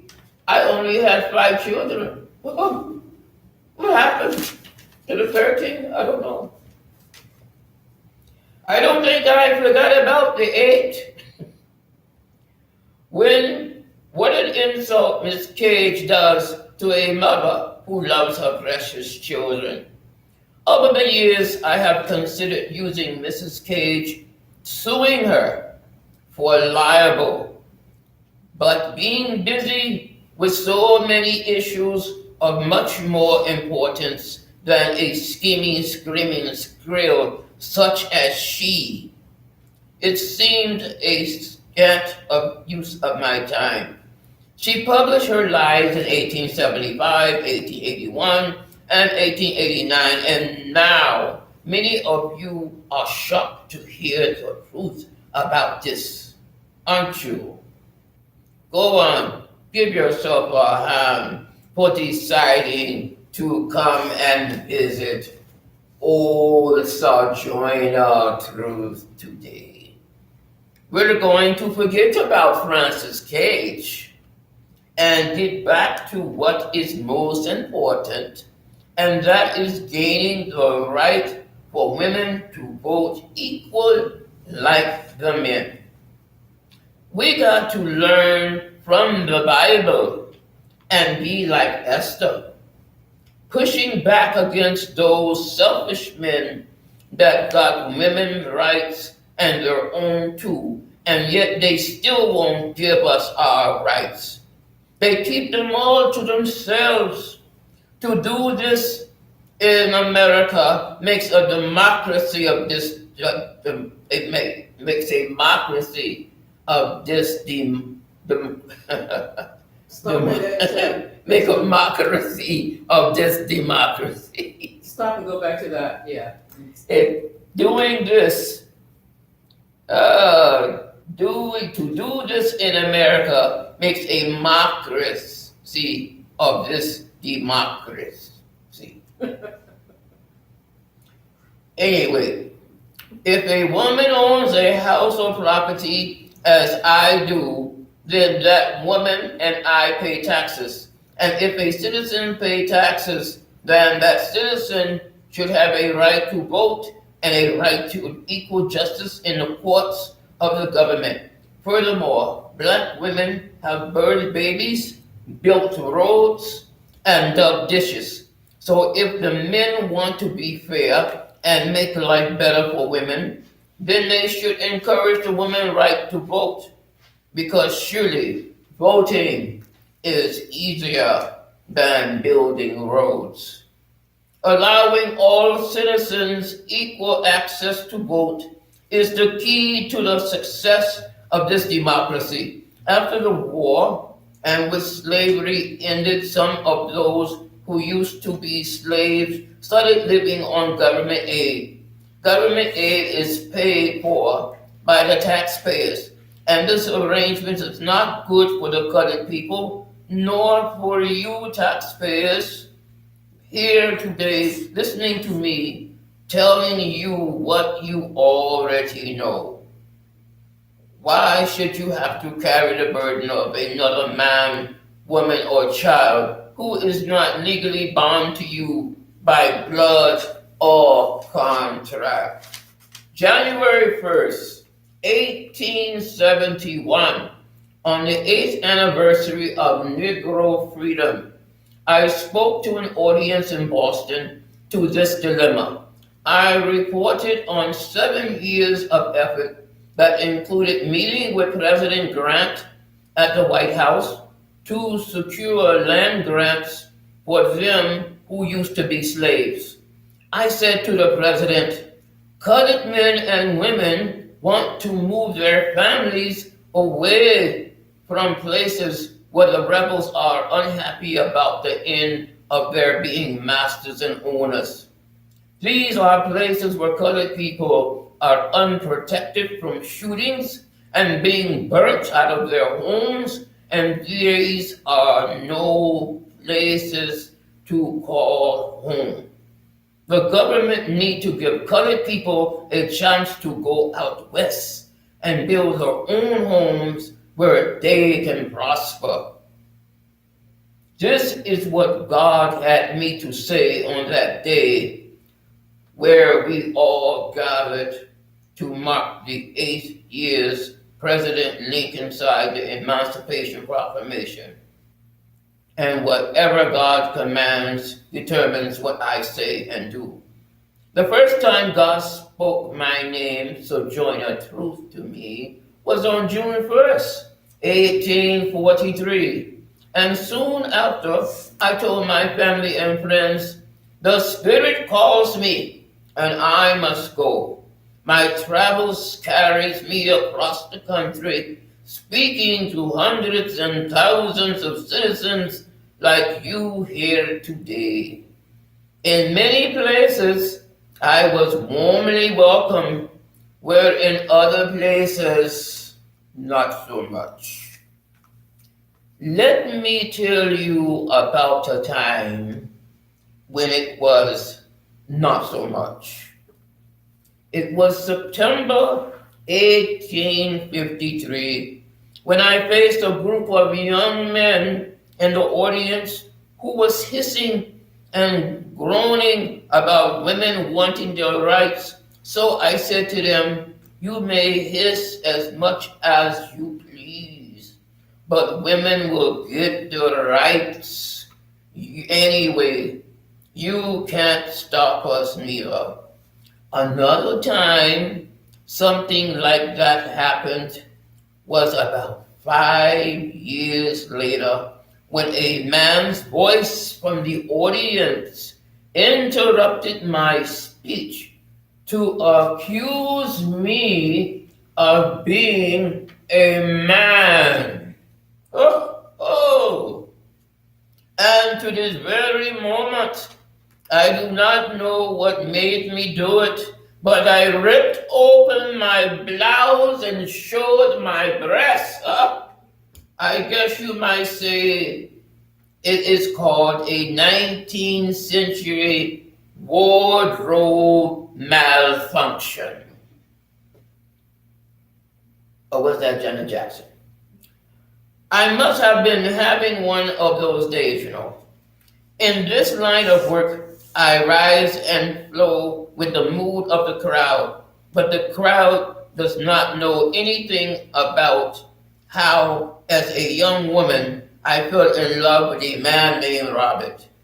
But the man who owned Robert did not want his slave to have children with a slave he did not own, because he would not own our children. One day, Robert's owner caught him in my house, and he had Robert beaten. And Robert died some months later. Just like that, I lost the man I loved. He was dead. You folks listening to me, also Jonah, do not know me, but trust what you hear me say is directly from God. For I am merely a tool in the arsenal being used to tame this harsh, hard world.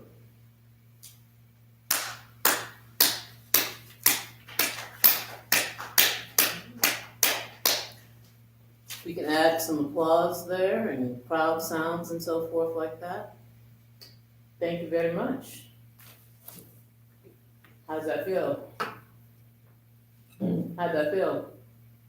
A little bit better with the speech, but, you know, I still feel like her speech.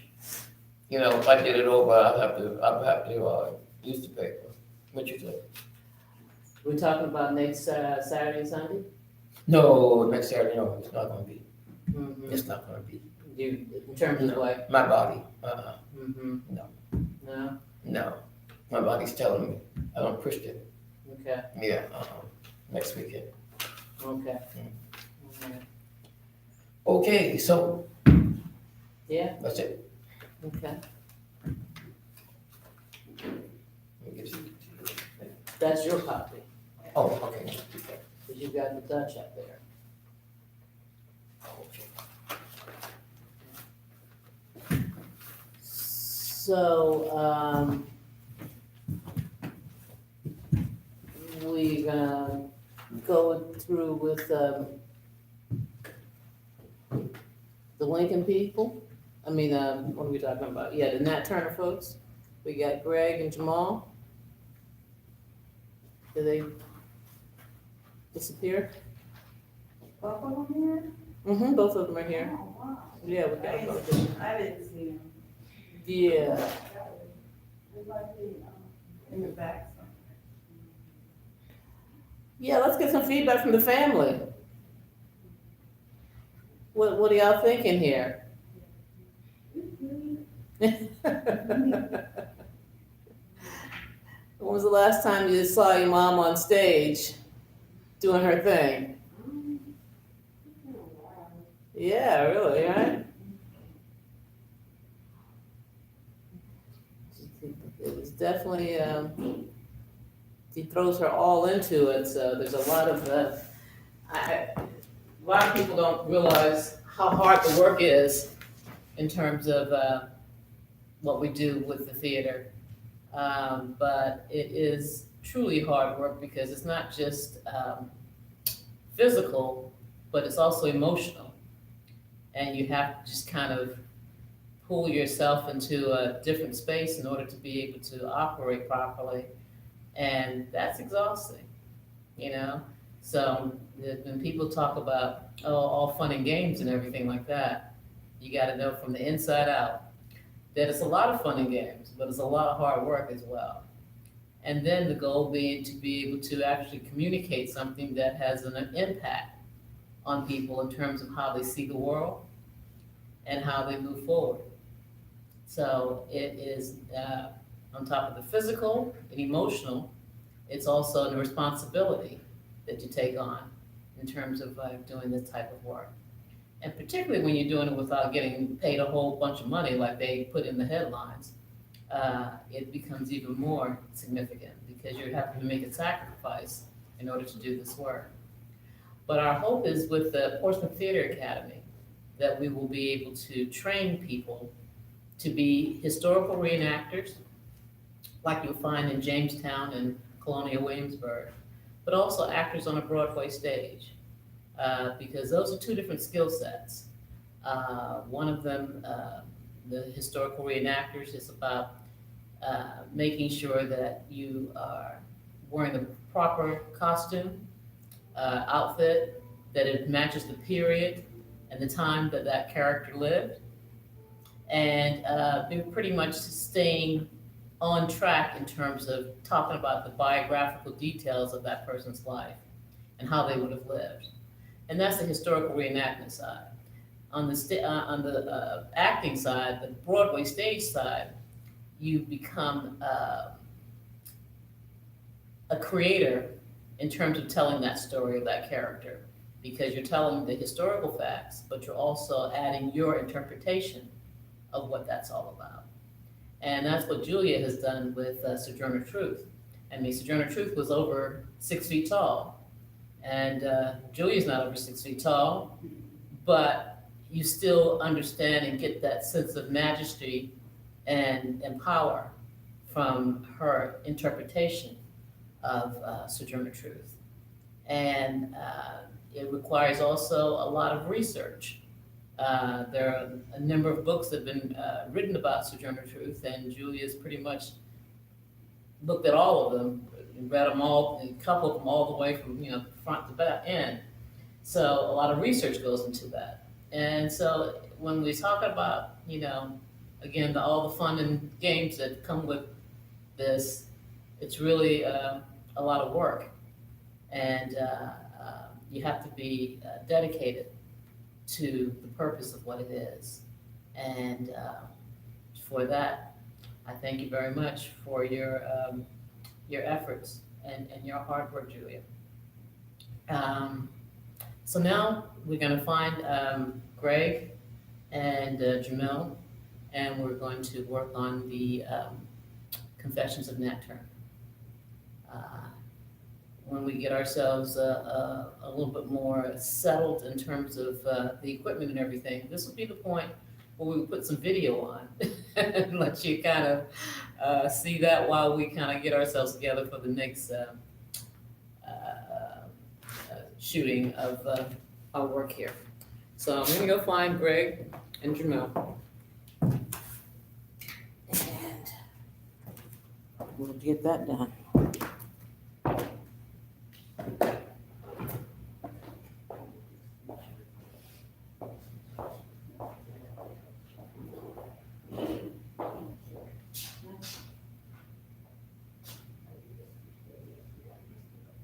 Well, that's the beauty of having the film camera, you can like cut and everything like that.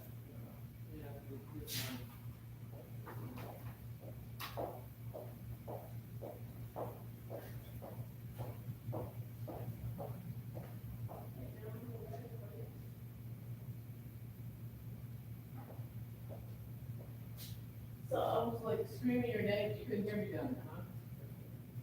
No, we know. Cannot be heard.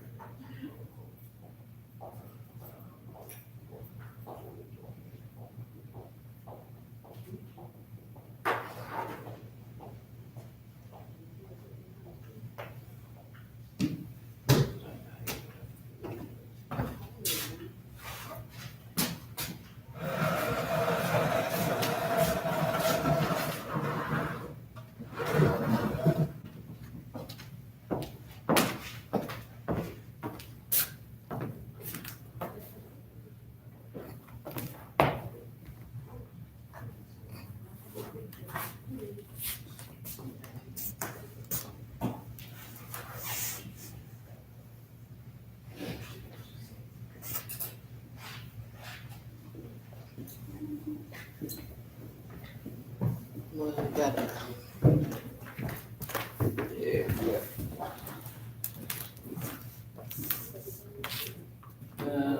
What's up? The chairs.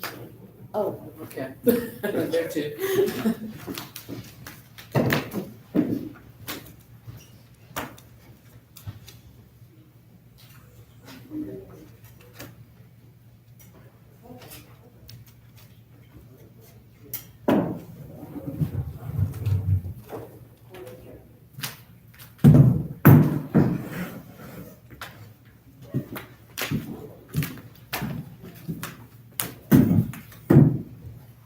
Stage left or stage right? On the sides. Otherwise, you just cross, you do get to the portion of the judge bit. Oh. Oh, screw.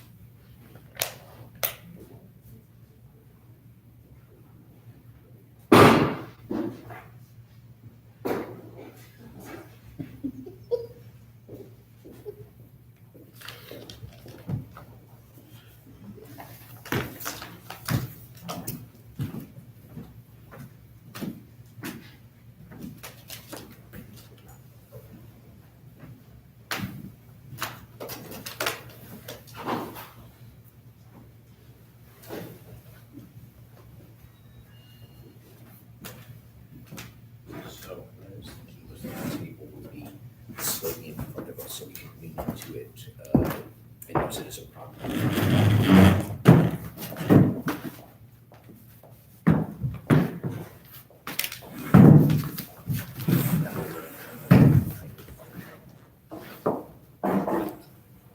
So, if we're able to bench diagonal like I am now, then we can sort of face each other and still cheating with the audience. Okay.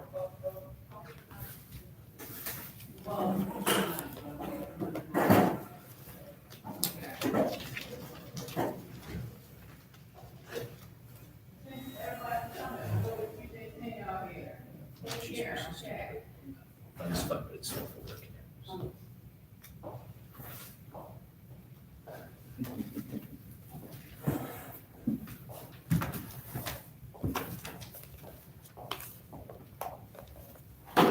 Well, I kind of keep you in the light here. Let me shift a little bit to the left. Yeah, That enough for a bit more. let me see. That's, yeah, that's good. That's good.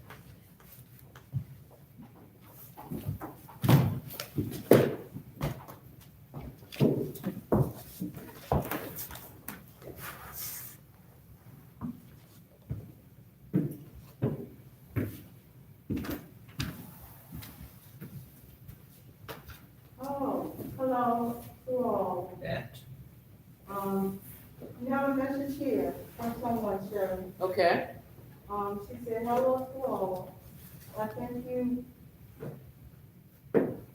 you all wonderful and have enjoyed these performances. As someone watching on a small screen, I appreciate the camera being closer and seeing this lovely woman's face today. Her name is Sarah, and she said, I think she does a great job portraying Sojourner Truth. And hearing her is so much more powerful to me than simply reading about her.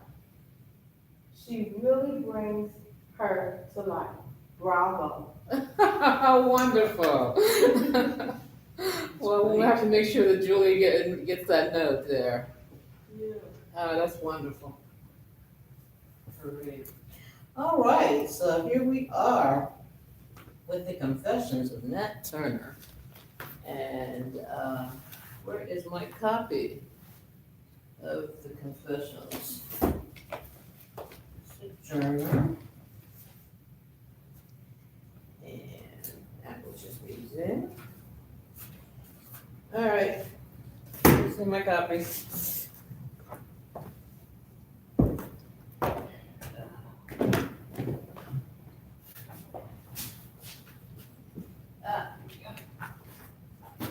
So organized that I can't find anything.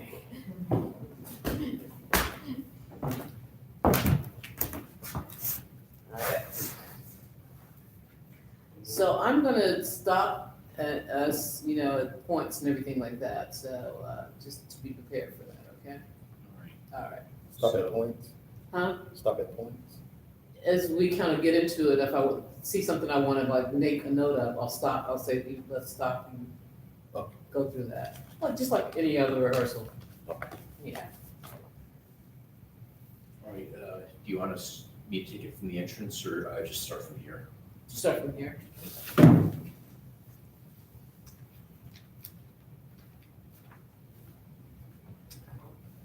Agreeable to his own appointment, on the evening that he was committed to prison with permission of the jailer, I visited Nat on Tuesday, the 1st of November, when, without being questioned at all, he commenced his narrative in the following words. Sir, you have asked me to give a history of the motives which induced me to undertake the late insurrection, as you call it. To do so, I must go back to the days of my infancy, and even before I was born. I'm gonna stop you right now. I want it bigger in terms of when you open it up, okay? All right. Just take it from, he commenced his narrative in the following words. He commenced his narrative in the following words. Sir, you have asked me to give a history of the motives which induced me to undertake the late insurrection, as you call it. To do so, I must go back to the days of my infancy, and even before I was born. I was 31 years of age, the 2nd of October last, and born the property of Benjamin Turner of this county. In my childhood, a circumstance occurred which made an indelible impression on my mind. Indelible impression on my mind, and laid the groundwork of that enthusiasm, which has terminated so fatally to many, both white and black, and for which I'm about to atone to the gallows. It is here necessary to relate this circumstance, trifling as it may seem.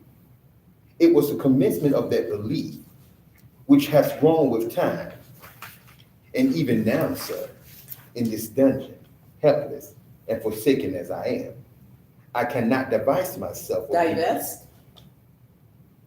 cannot divest myself of being at play with other children. When 3 or 4 years old, I was telling them something which my mother overhearingly said it had happened before I was born. I stuck to my story, however, and related some things which went, in her opinion, to confirm it. Others being called on were greatly astonished, knowing that these things had happened, and caused them to say in my hearing, I surely will be a prophet, as the Lord had shown me things before my birth. And my father and mother strengthened me in this my first impression, saying in my presence, I was intended for some great purpose, which they had always thought for certain marks on my head and breast. I'm going to interrupt here. This is something that strikes me at every performance, and I always forget to mention it by the time we get to the end of the play. Okay, I think there's a typo here. I Uh-huh. think I cannot divest myself of being in play with other children. It's supposed to be 2 sentences, period after of, capital B at being. I think it works better if there's a pause. wait a minute, so the period going where? I cannot divest myself of being, Period after of, dangling participle. uh-huh, So if it reads, I cannot divest myself of being at play with other children, 1, 3, or 4 years old. I gotcha, think it makes more sense if there's that little pause there. I hear you. What do you see there, Jamil?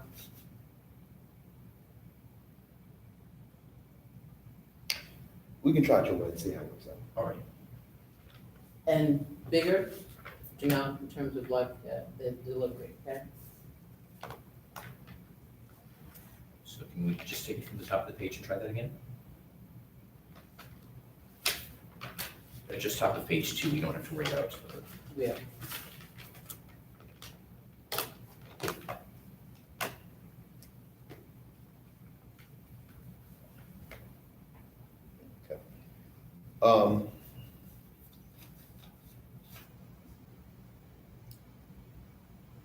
I have an issue with doing it bigger, and the reason I say it is because when I was doing it bigger, Mm-hmm. it sounded scripted. I disagree. Okay.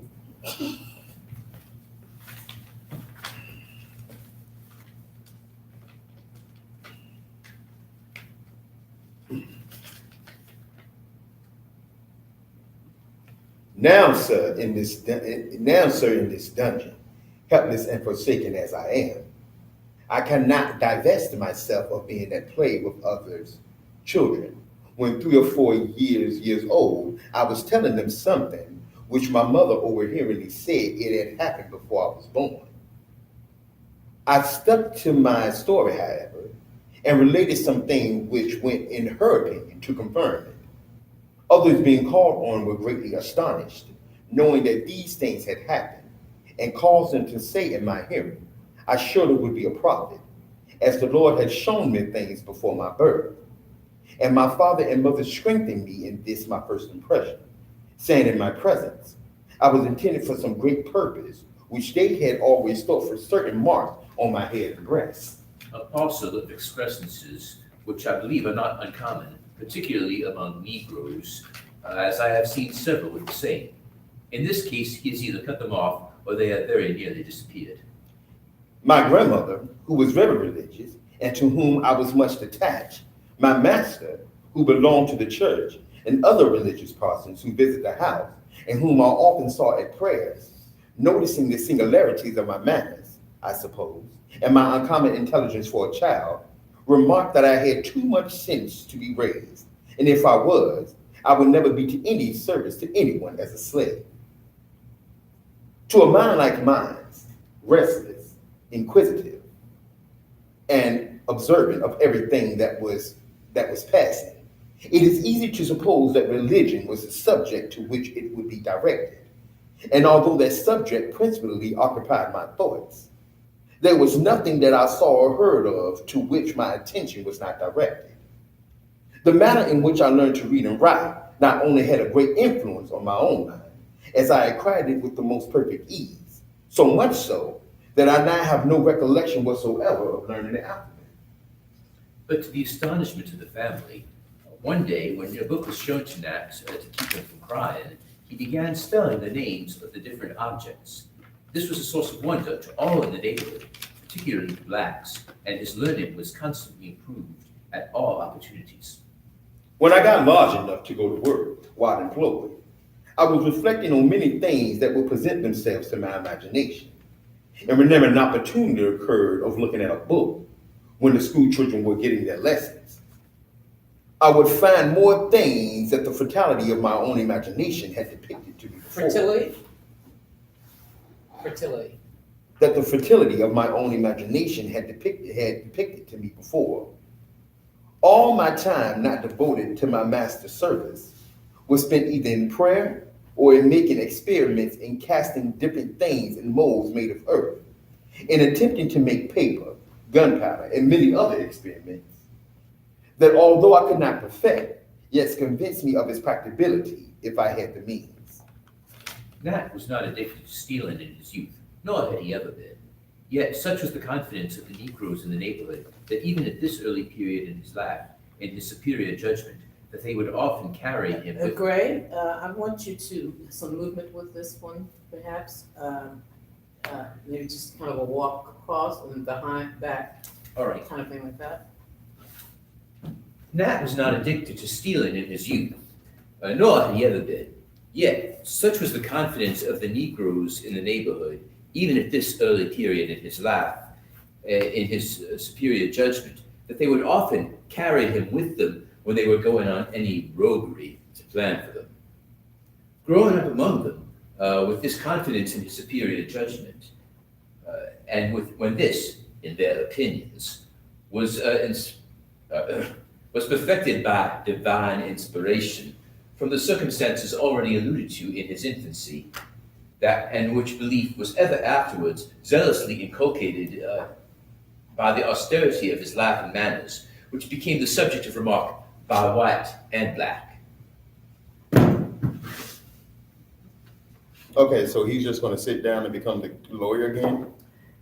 Basically, his dialogue will tell you who he is, so that's, at this point, yeah, he becomes, So, do you want me to consistently get up and move around where we stand when I'm switching from interviewer to narrator? we can find the places, it doesn't have to be every time, but we'll find the places where it does make sense to do something like that.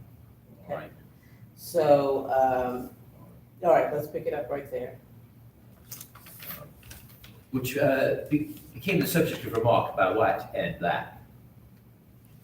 Having soon discovered to be great, I must appear so, and therefore studiously avoid mixing in society, and wrap myself in mystery, devoting my time to fasting and prayer. Now, I think this is definitely another one where Turner, having soon discovered to be great, I mean, that calls for some kind of, motion there or something of that nature. I must appear to be so. Okay, so on that, and literally devoting my time to fasting and prayer. So stand up, do the line, and then devoting myself to fasting and prayer, you're sitting back down. Okay? Now, one thing is, Nat's described as being in chains during the interview. Yeah. And another thing is that we discussed early on that he was not a man of much emotion. So now we're giving him much emotion? Well, he may not be a man of much emotion, but we're doing a play, a stage presentation, so we've got to connect to give the audience something to work with in terms of that. But yeah, I mean, we're not going to have him dancing a jig or anything like that, but we're going to have, he's, still got things that he can do in terms of, telling the story and so forth. Okay, so you want to divert from the whole non-emotionless thing? I'm not divert from it, but to not let that be the ruling value. Maybe if you do it like you're putting on an act for Thomas Gray and you know it. Wait, okay. Did we not read this thing, or this is the first time anybody hearing it? He's not putting on an act. That's the whole point. He knows what he did. And he's ready to suffer his consequences. So this is what I'm saying. If we're diverting from the whole emotionless thing, and now he's trying to put on this big show, that's not Nat Turner. That's him putting on an act for something that he's not ashamed of. I think there's a couple ways to kind of look at that. I mean, that he definitely is not a demonstrative kind of fellow. I mean, he's not going to, again, be telling jokes and, dancing a jig or anything like that. But in terms of, he does want Gray to get who he is and why he did what he did. And he's telling the story, in his own way, which is, a combination of things, I would say. It's not just one thing, but a combination of kind of things that he is using to tell the story. And also knowing that Gray is going to color the story with his own biases also. I'm sure that Nat Turner was aware of that this was gonna be as close as he could get to telling his story. So he's telling it with all the kind of variations that, we use to tell, our truths and so forth. Okay. So let's take it from having soon discovered to be great. Having soon discovered to be great, I must appear so, and therefore studiously mixing in society and Avoided. Hmm? It's studiously avoided mixing. and studiously avoided mixing in society and wrapped myself in mystery, devoted my time to fasting and prayer. By this time, having arrived at man's estate, and hearing the scriptures commented on at meetings, Nat was struck with that particular passage which says, Seek ye the kingdom of heaven, and all things shall be added unto you. I reflected much on this passage and prayed daily for the light on this subject. As I was playing one day at my plow, the Spirit spoke to me, saying, Seek ye the kingdom of heaven, and all things shall be added unto you. what do you mean by the Spirit? The Spirit that spoke to me and that spoke blah blah blah blah blah blah blah. Take your time. The Spirit that spoke to the prophet in former days. And I was greatly astonished. And for 2 years prayed continuously whenever my duty would permit. And then again, I had the same revelation which fully confirmed me in the impression that I was ordained for some great purpose in the hands of the Almighty. 7 years rolled around, in which events occurred to strengthen me in this my belief. At the time, I reverted in my mind to the remarks that have been said of me in my childhood by those who I've been taught to pray, both white and black, and in whom I had the greatest confidence, that I had too much sense to be raised. And if I was raised, I would never be to any use to anyone as a slave. Now, finding I have arrived on man's estate, and I was a slave, and these revelations being made known to me, I began to direct my attention to this great object, to fulfill the purpose for which by this time I felt assured I was intended. Knowing the influences I had obtained over the minds of my fellow servants, not by the means of conjuring and such like tricks, for them I have always spoke of such things with contempt, but by the communion of the spirits whose revelations I often communicated to them, and they believed and said my wisdom came from God. I now began to prepare them for my purpose. By telling them something was about to happen that would terminate in fulfilling the great promise that had been made to me. About this time, Nat was placed under an overseer, from whom he ran away. And after remaining in the woods for 30 days, he returned to the astonishment of the Negroes on the plantation, who thought he had made his escape to some other part of the country, as his father had done before. But the reason for my return was that the Spirit appeared to me and said I had my wishes directed to the things of this world, and not to the kingdom of heaven, and that I should return to the service of my earthly master. For he who knoweth his master's will and doeth is not, shall be beaten with many stripes. And thus I have chastened you. And the Negroes found fault and murmured against me, saying that if they had my sense, they would not serve any master in the world. And about this time I had a vision, and I saw white spirits and black spirits engaged in battle, and the sun was dark. The thunder rolled in the heavens, and blood flowed in the streams. And I heard a voice saying, Such is your luck, such you are called to see, and whether it come rough or smooth, you must surely bear it. I now withdrew myself as much as my situation would permit, for the intercourse of my fellow servants, for the avowed purpose of serving the spirits more fully. And it appeared to me and reminded me of the things it had already shown me, and that it would then reveal itself. It revealed to me the knowledge of elements, the revolution of the planets, and the operation of tides and changing of the seasons. After this revelation of the year 1825, and the knowledge of the elements being made known to him, Nat sought more than ever to obtain true holiness before this great day of judgment should appear. And then I began to receive the true knowledge of faith. And from the first step of righteousness until the last, I was made perfect. And the Holy Ghost was with me and said, Behold me as I stand in the heavens. and I looked.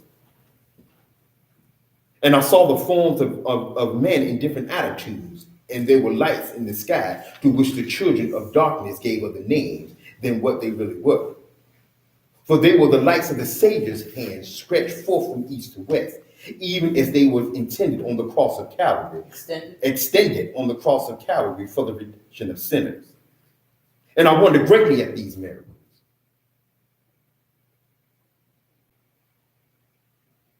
And prayed to be informed of a certainty of the meeting thereof, and shortly afterwards, while laboring in the field. Laboring? Well, I'm gonna get in these words wrong today. So that's one of your favorites there. Well, no, that's not it. As a matter of fact, I did it all perfectly yesterday. I don't know why I'm getting it wrong today. Okay. And I wonder greatly.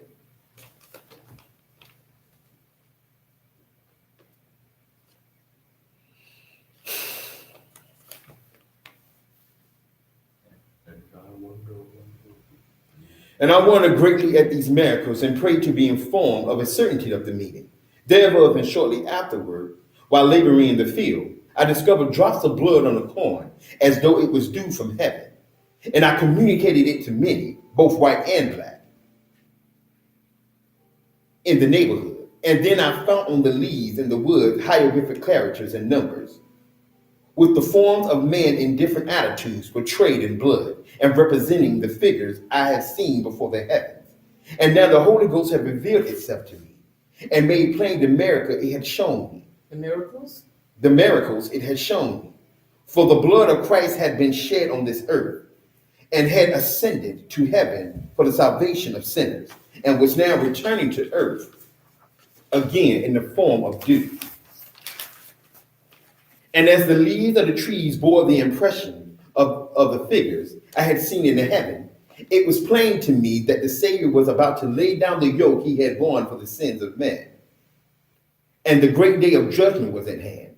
About this time, I told these things to a white man, Ezra T. Brantley, on whom it had a wonderful respect. And he ceased from his wickedness, and was attacked immediately with a cutaneous eruption, and blood oozed from his pores of his skin. After praying and fasting for 9 days, he was healed, and the Spirit appeared to me again and said, As the Savior has been baptized, so should you be also. And when the white people would not let us be baptized by the church, we went down into the water together, in the sight of many who revealed us, and were baptized. Right. Reviled. Okay. Y'all were saying revealed. Reviled. Okay, so now it's reviled. So I was saying it right the whole time. I was saying reviled, but y'all were saying revealed. Well. If we did that, we were wrong. It's Totally.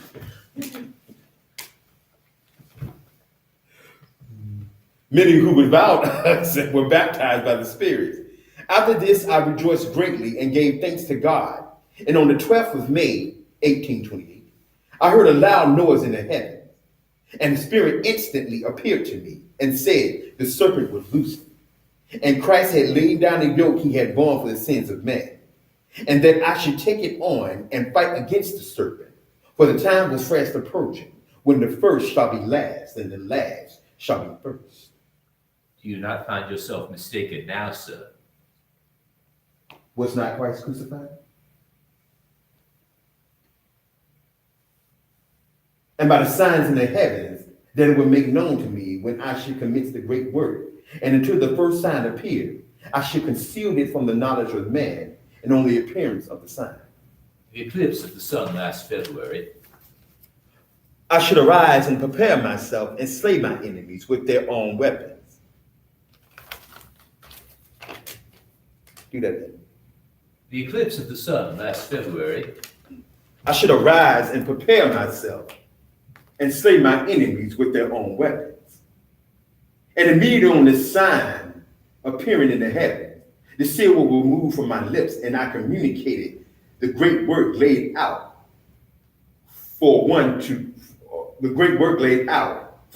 do to for in whom I had the greatest confidence. Henry, Hart, Nelson, and Sam. It was intended by us to have begun the work of death on 4th of July last. Many were the plans formed and rejected by us, and it affected my mind to such a degree that I felt sick. And the time passed without our coming to any determination how to commence. Still forming new schemes and rejecting them, when the sign appeared again, which determined me not to wait longer. Since the commitment of 1830, I had been living with Mr. Joseph Travis, who was to me a kind master and placed the greatest confidence in me. In fact, I had no cause to complain of his treatment of me. On Saturday, the evening of the 20th of August, it was agreed between Henry, Hawk, and Nat to prepare a dinner the next day for the men they expected, and then to consider a plan as they had not yet determined on any. Hawk, on the following morning, brought a pig, and Henry, brandy. And, being joined by Sam, Nelson, Will, and Jack, they prepared in the woods for dinner. We're about 3 o'clock, I joined. Why were you so backward in joining them? The same reason they have called me not to mix with them for years before. Now, I saluted them coming up and asked Will how come he there. He answered his life was worth no more than others, and his liberty as dear to him. I asked him if he thought to obtain it. He said he would or lose his life. This was enough to put him in full confidence. Jack, I knew, was only a tool in the hands of art. It was quickly agreed we shall commence at home. Mr. J. Travis. On that night, and until we had armed and equipped ourselves and gathered sufficient force, neither age nor sex were to be spared. Which was invariably adhered to. We remained at the feast until about 2 hours in the night, when we went to the house and found Austin. They all went to the cider press and drank except myself. On returning to the house, Hawk went to the door with an axe for the purpose of breaking it open, as they knew they were strong enough to murder the family if they were awakened by the noise. But, reflecting that it might create an alarm in the neighborhood, they determined to enter the house secretly and murder them while sleeping. Hart got a ladder and set against the chimney, on which I ascended. And hoisting the window, I entered and came downstairs, unbarred the door and removed the guns from their places. It was then observed that I might have to spill the first blood, on which, armed with a hatchet and accompanied by Will, I entered my master's chambers. It being dark, I could not give a death blow. The hatchet glanced from his head. He sprung from the bed and called his wife. Her name now lost to history. It was his last words. Will laid him dead with a blow of his axe. And Mrs. Travis shared the same fate as she lay in bed. The murder of this family, 5 in number, was but the work of a moment. Not one of them awoke. There was a little infant sleeping in the cradle that was forgotten until we had left the house and gone some distance, when Harry and Will returned and killed him. We got here 4 guns that were shot, and several old muskets with a pounder to a powder. We remained some time at the barn, where we paraded. I formed them in a line as soldiers, and after carrying them through all the maneuvers I was master of, marched them off to Mr. Francis, about 600 yard distance. Sam and Will went to the door and knocked.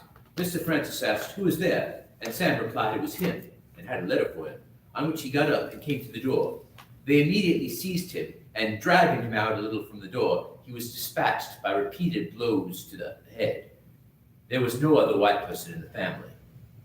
They started from there for Mrs. Reese's, maintaining the most perfect silence on the march, where, finding the door unlocked, they entered and murdered Mrs. Reese in her bed while sleeping. Her son awoke, but it was only to sleep the sleep of death. He had only time to say, "Who is that?" And he was no more.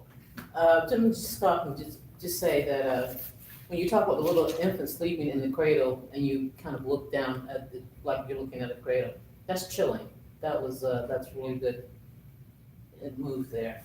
And this whole section here where we're talking about the people being killed, this is where the dispassionate comes back in terms of he's had to put himself in a space where he can live with what this means, what is happening.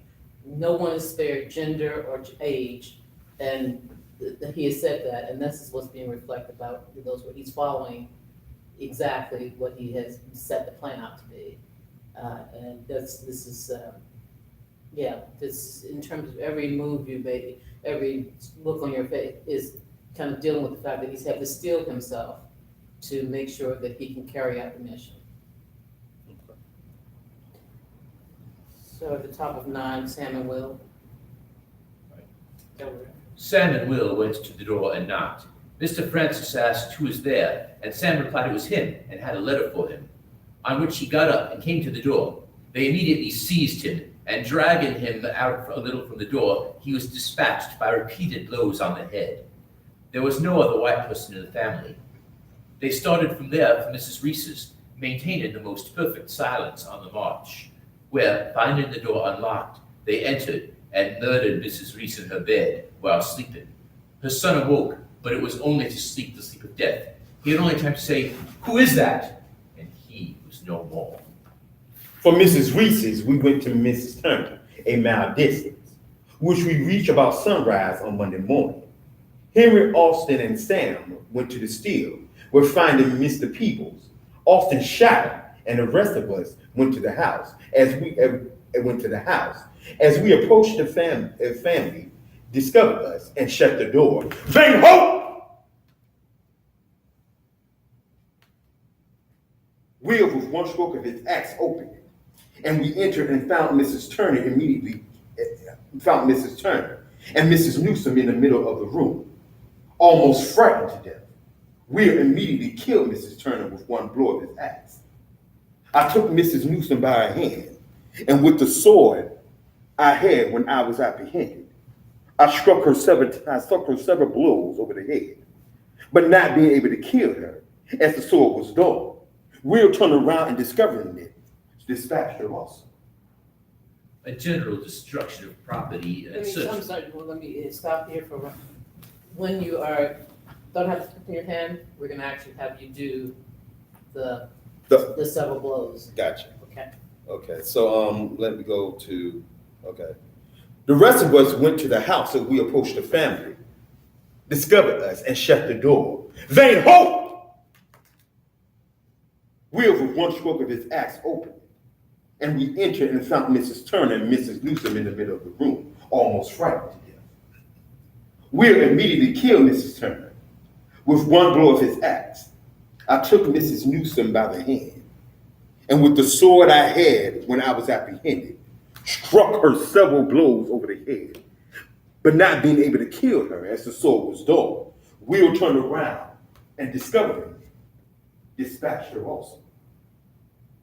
A general destruction of property and search for money and ammunition always succeeded to murders. By this time, the company amounted to 15, and 9 men mounted, who started for Mrs. Whitehead's. The other 6 were to go through a byway to Mr. Bragg's and rejoin the main party, Mrs. Whitehead's.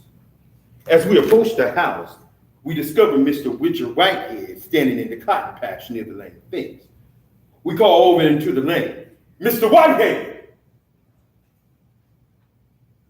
Will, the execution was near at hand, with this fatal axe to send him to an untimely grave. As we pushed on to the house, I discovered someone run around the garden.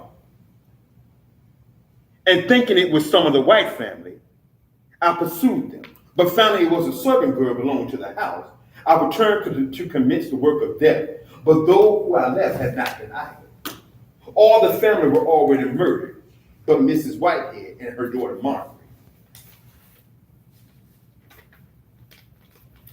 As I came round to the door, I saw Will pulling Mrs. Whitehead out of the house, and at the step he nearly severed her head from her body.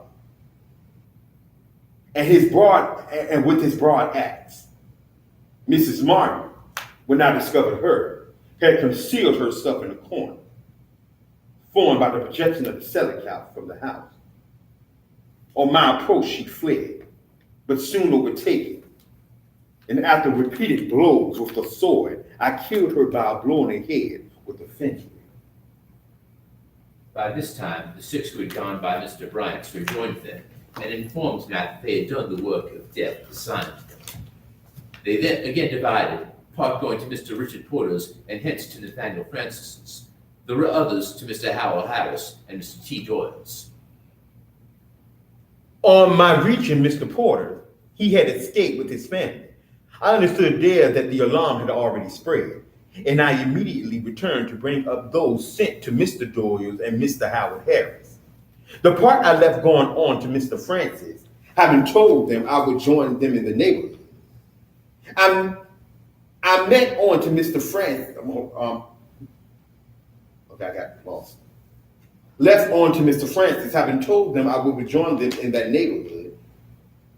I met these sent to Mr. Doyle's and Mr. Harris, returning, having met Mr. Doyle on the road and killed him. Okay, I'm not liking that at all.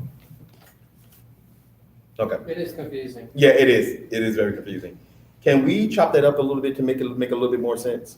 Okay, what you want to do? Okay. On reaching Mr. Porter's, he had escaped with his family. I understood there that the alarm had already spread, and I immediately returned to bring up those sent to Mr. Doyle and Mr. Howard Harris. The part I left going on, Mr. I think there's missing a letter here. I think it's the party I left going on to Mr. Francis. Okay. The party I left going on to Mr. Francis, having told them I would join them in that neighborhood. I met these sent to Mr. Doyle's and Mr. Harris, returning, having met Mr. Doyle on the road and killed him.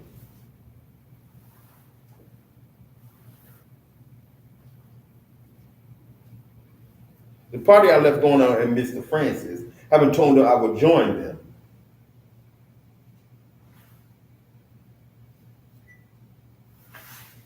I think, yeah, just kind of slow it down, and that way it doesn't get all jumbled up, because it doesn't make it a whole, it's hard to follow.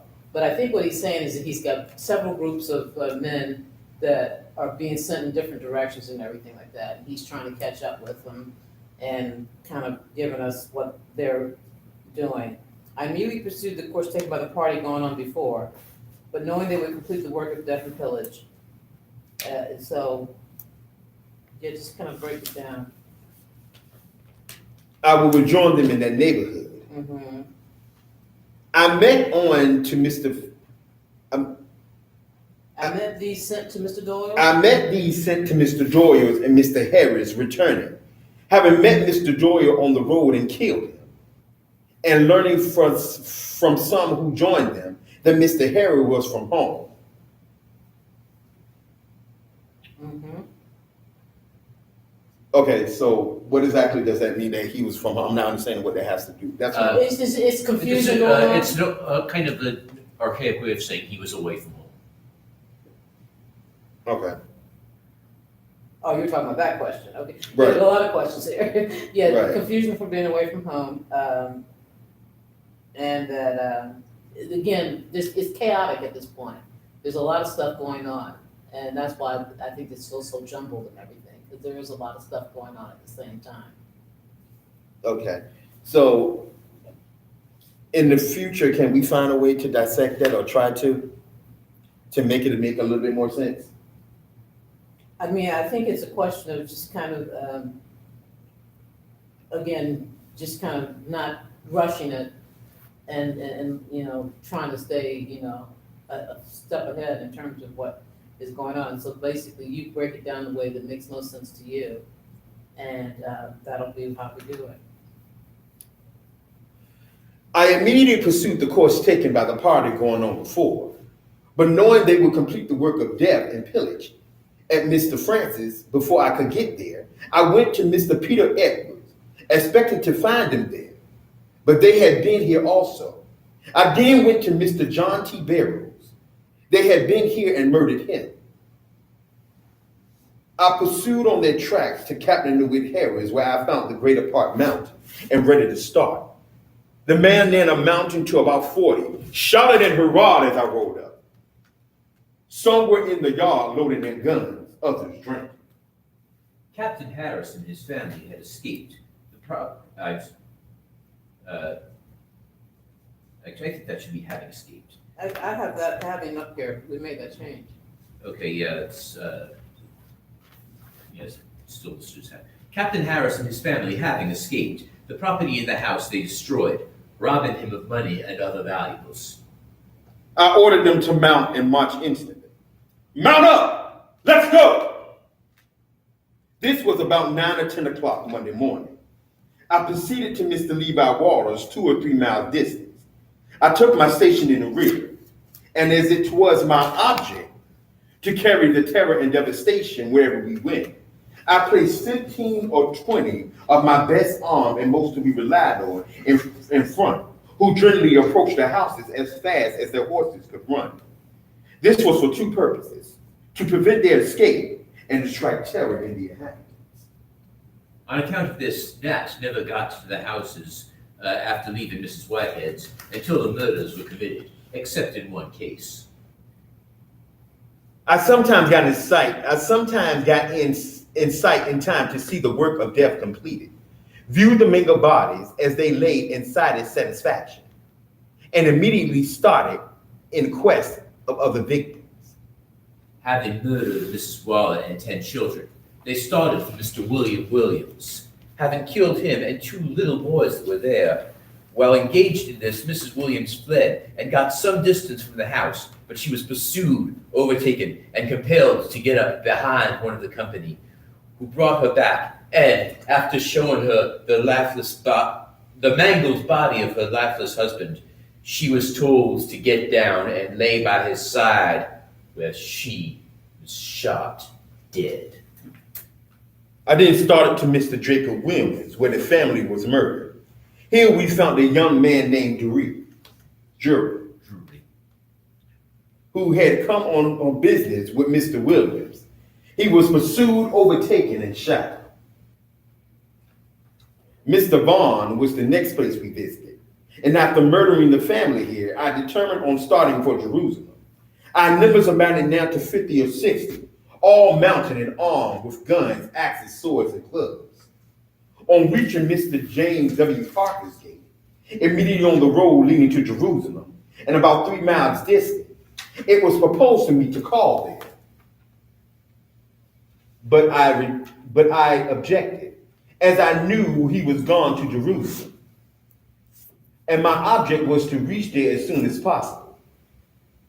But some of the men having relations at Mr. Parker, it was agreed that we might call and get his people. I remained at the gate on the road with 7 or 8, and others going across the field to the house about half a mile off. After waiting some time for them, I became impatient and started to the house for them. And on their return, they were met by a party of white men who had pursued their bloodstained track, and who fired on those at the gate and dispersed them, which Nat knew nothing of, not having been at that time rejoined by any of them. Immediately on discovering the whites, I ordered my men to halt and form as they appeared to be armed. The white men, 18 in number, approached us in about 100 yards. When 100 yards, one of them fired. This was against the positive orders of Captain Alexander P. Peet, who commanded and had directed the men to reserve their fire until within 30 paces. I discovered about half of them retreating. I did order my men to fire and rush on them.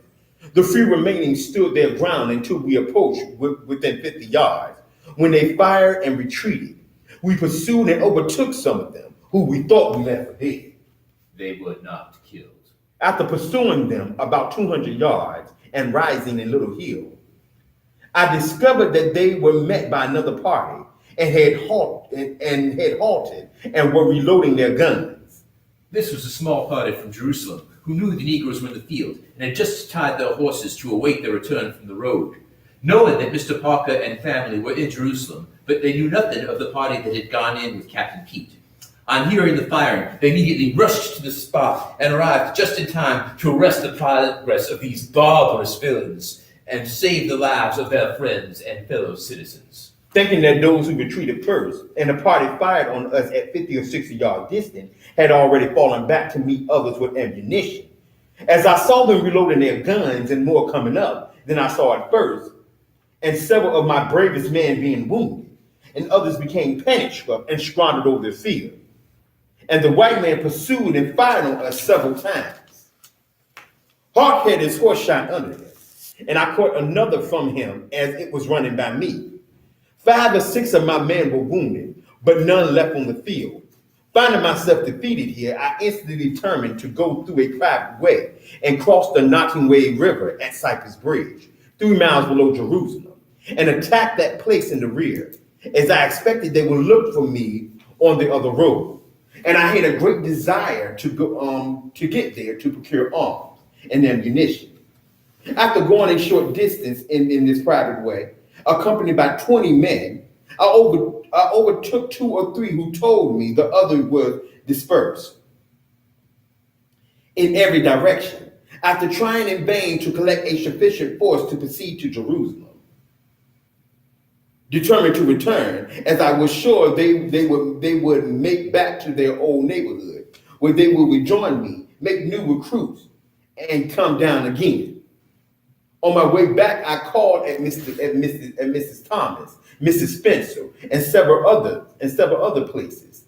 The white families have all fled. We found no more victims to gratify our thirst for blood.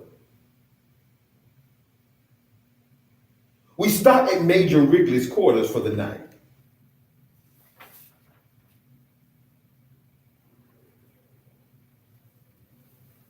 Okay, I'm gonna do that over. As I was surely they would make back to their old neighborhood, where they would rejoin me, make new recruits, and come down again. On my way back, I called at Mrs. Thomas, Mrs. Spencer, and several other places. The white families having fled, we found no more victims to gratify our thirst for blood. We stopped at Major Wrigley's quarters for the night.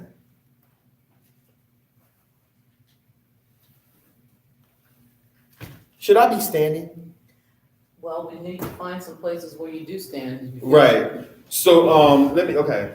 A little bit of historical irony here. Mrs. Thomas, one of the children that fled with her into the swamp to avoid Nat Turner was George Henry Thomas, who ended up a Union officer during the Civil War, even though he was from Virginia, and commanded black troops at the Battle of Nashville, where he utterly destroyed a Confederate army. Interesting. That is really quite interesting. Somewhere or another, we need to find a way to put that note there and somewhere in the script, in the story. On my way back, I called at Mrs. Thomas, Mrs. Spencer, and several other places. The white families having fled. We found no more victims to gratify our thirst for blood. Mm-hmm. It's not in the script, but I really want to say serves you right here.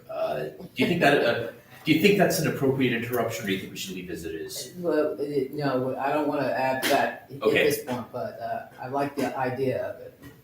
Yeah. To gratify our thirst for blood. We stopped at Major Wrigley's quarters for the night, and being joined by 4 of his men, with the recruits made since my defeat, we mustered now about 40 strong.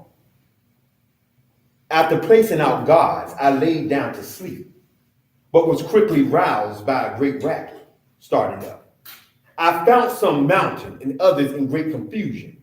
One of the guards having given the alarm that we were about to be attacked, I ordered some to ride around and scout on their return. The others being more alarmed, not knowing who they were, fired in different ways, so that I determined to, fired in different ways, so that I determined to attempt to recruit and proceed on to rally in the neighborhood.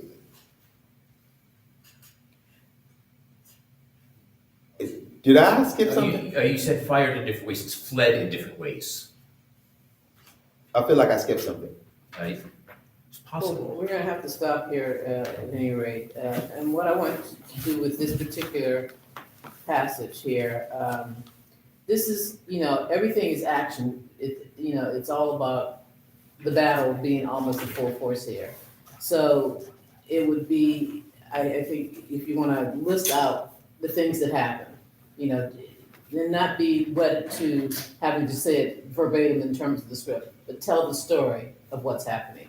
Hark had his horse shot from under him, I caught one, running by me 5 or 6 men or women, not verbatim in terms of telling what is said here, but verbatim in terms of what happens. And also to get a highlighter and highlight, it makes a difference, you don't have to highlight this whole page here, but the things that are like, you wanna make sure that are critically, to telling the story properly, you want to highlight them in terms of like going through the page-long scripts and stuff like that. And it's particularly important with this one and the one where we talk about where people are actually being killed. When you killed Miss Margaret, she's the only one that you, Nat Turner, actually kill. Mhm. That's the only one that happens there. Right. And so that's gonna be important in terms of making sure that we understand the significance of that. And people get it. Yeah, exactly. Gotcha. Exactly. And Gray, you're talking about the children that are being killed. And that's 10 children, so emphasize those numbers, 2 little boys, so that's what I would like to see. So what are you doing Wednesday? Because I can come to your house and we can do this. I'm free Wednesday. Okay. Unless you will be here, I'm not. No, that sounds great actually, because you don't really need me at Okay. Okay, so I'll come to your house Wednesday morning and we can go through this whole script and kind of highlights the importance of it and trying to come up with more, movement, what we're gonna do here.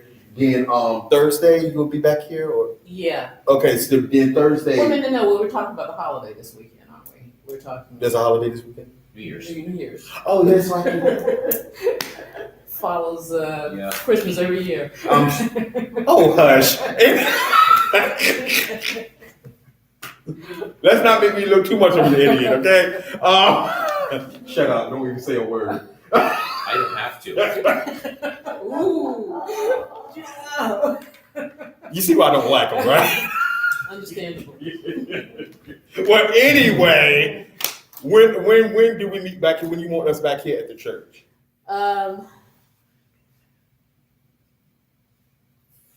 Okay, so the New Year's Eve is Friday, is the Thursday, is that the way it works? All right, so we can be in here on,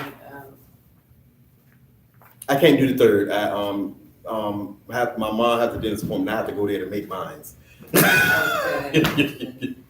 So we can do, Friday the 1st? Okay, on New Year's Day? Mm-hmm. Okay. You have stuff New Year's Day? We need to check with Karen and make sure that they're not gonna have us do anything to fill in for the Scottish Walk.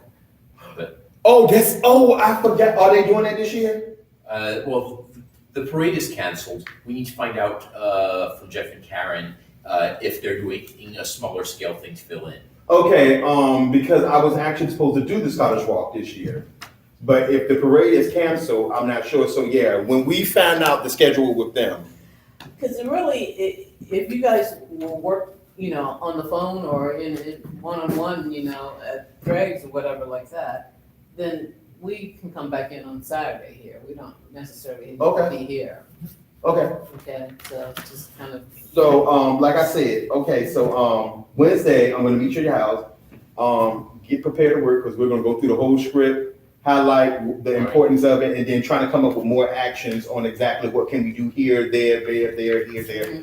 And then, on Saturday, we present this all to you and see what you think. There we go.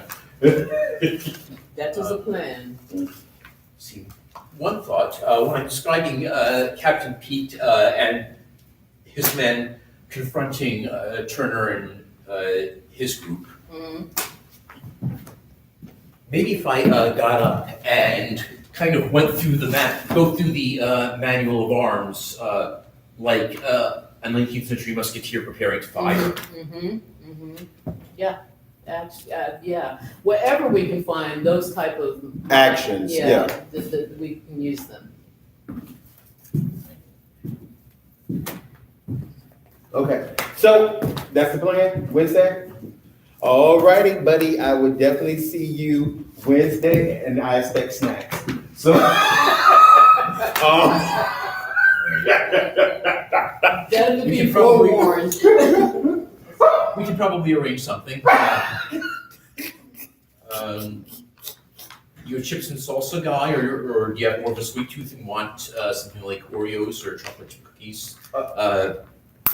Since I've got a couple of days to prepare, let me know what you. it really doesn't matter. It doesn't. Chips or salsa, Oreos, cookies, both, it doesn't matter. Chips, drink, yeah. Just letting you know.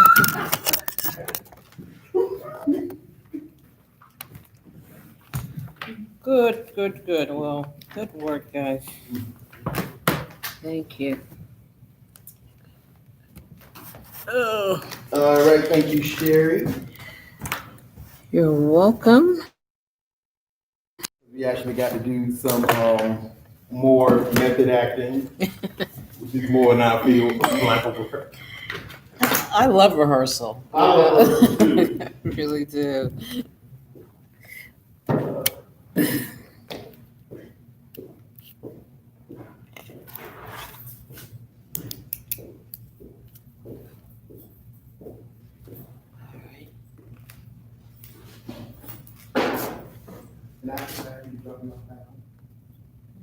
Thank you so much. Oh, well then, waiting on me too, cause, Wait, are you? yeah. I'm on the 2-seater. Oh, you're in the two-seater? Yeah. Oh, okay. Well, I appreciate it. Cause, otherwise, yeah, okay, yeah. Okay.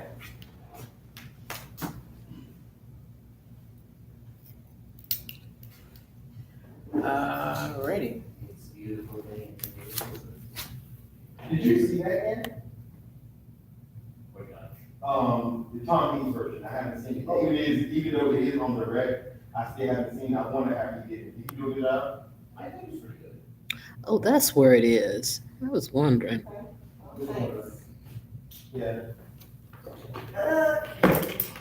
It's an interesting approach.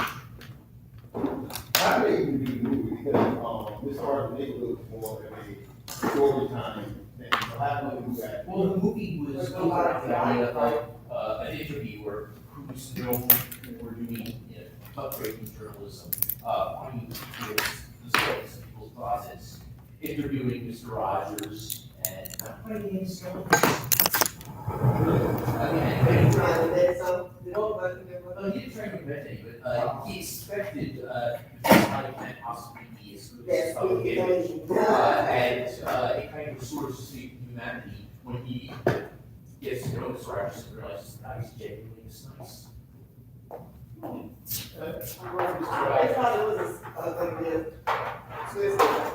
Yeah, well, that's what I was expecting too.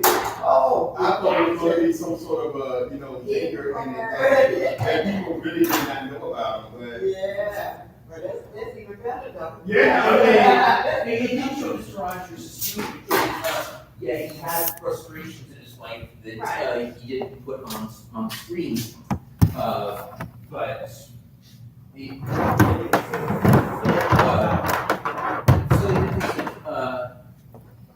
he talked about ways to certainly deal with things like going to the piano and hitting as many pieces and as hard as you can. God. And he's doing this in Mr. Rogers and Oh, okay, yeah. I finally figured out what was going on with the picture. There was just another screen that was up that needed to be taken out. And How'd it go? it was a very positive view, without you called you right? Yeah. All right, in podcast All right. and stream.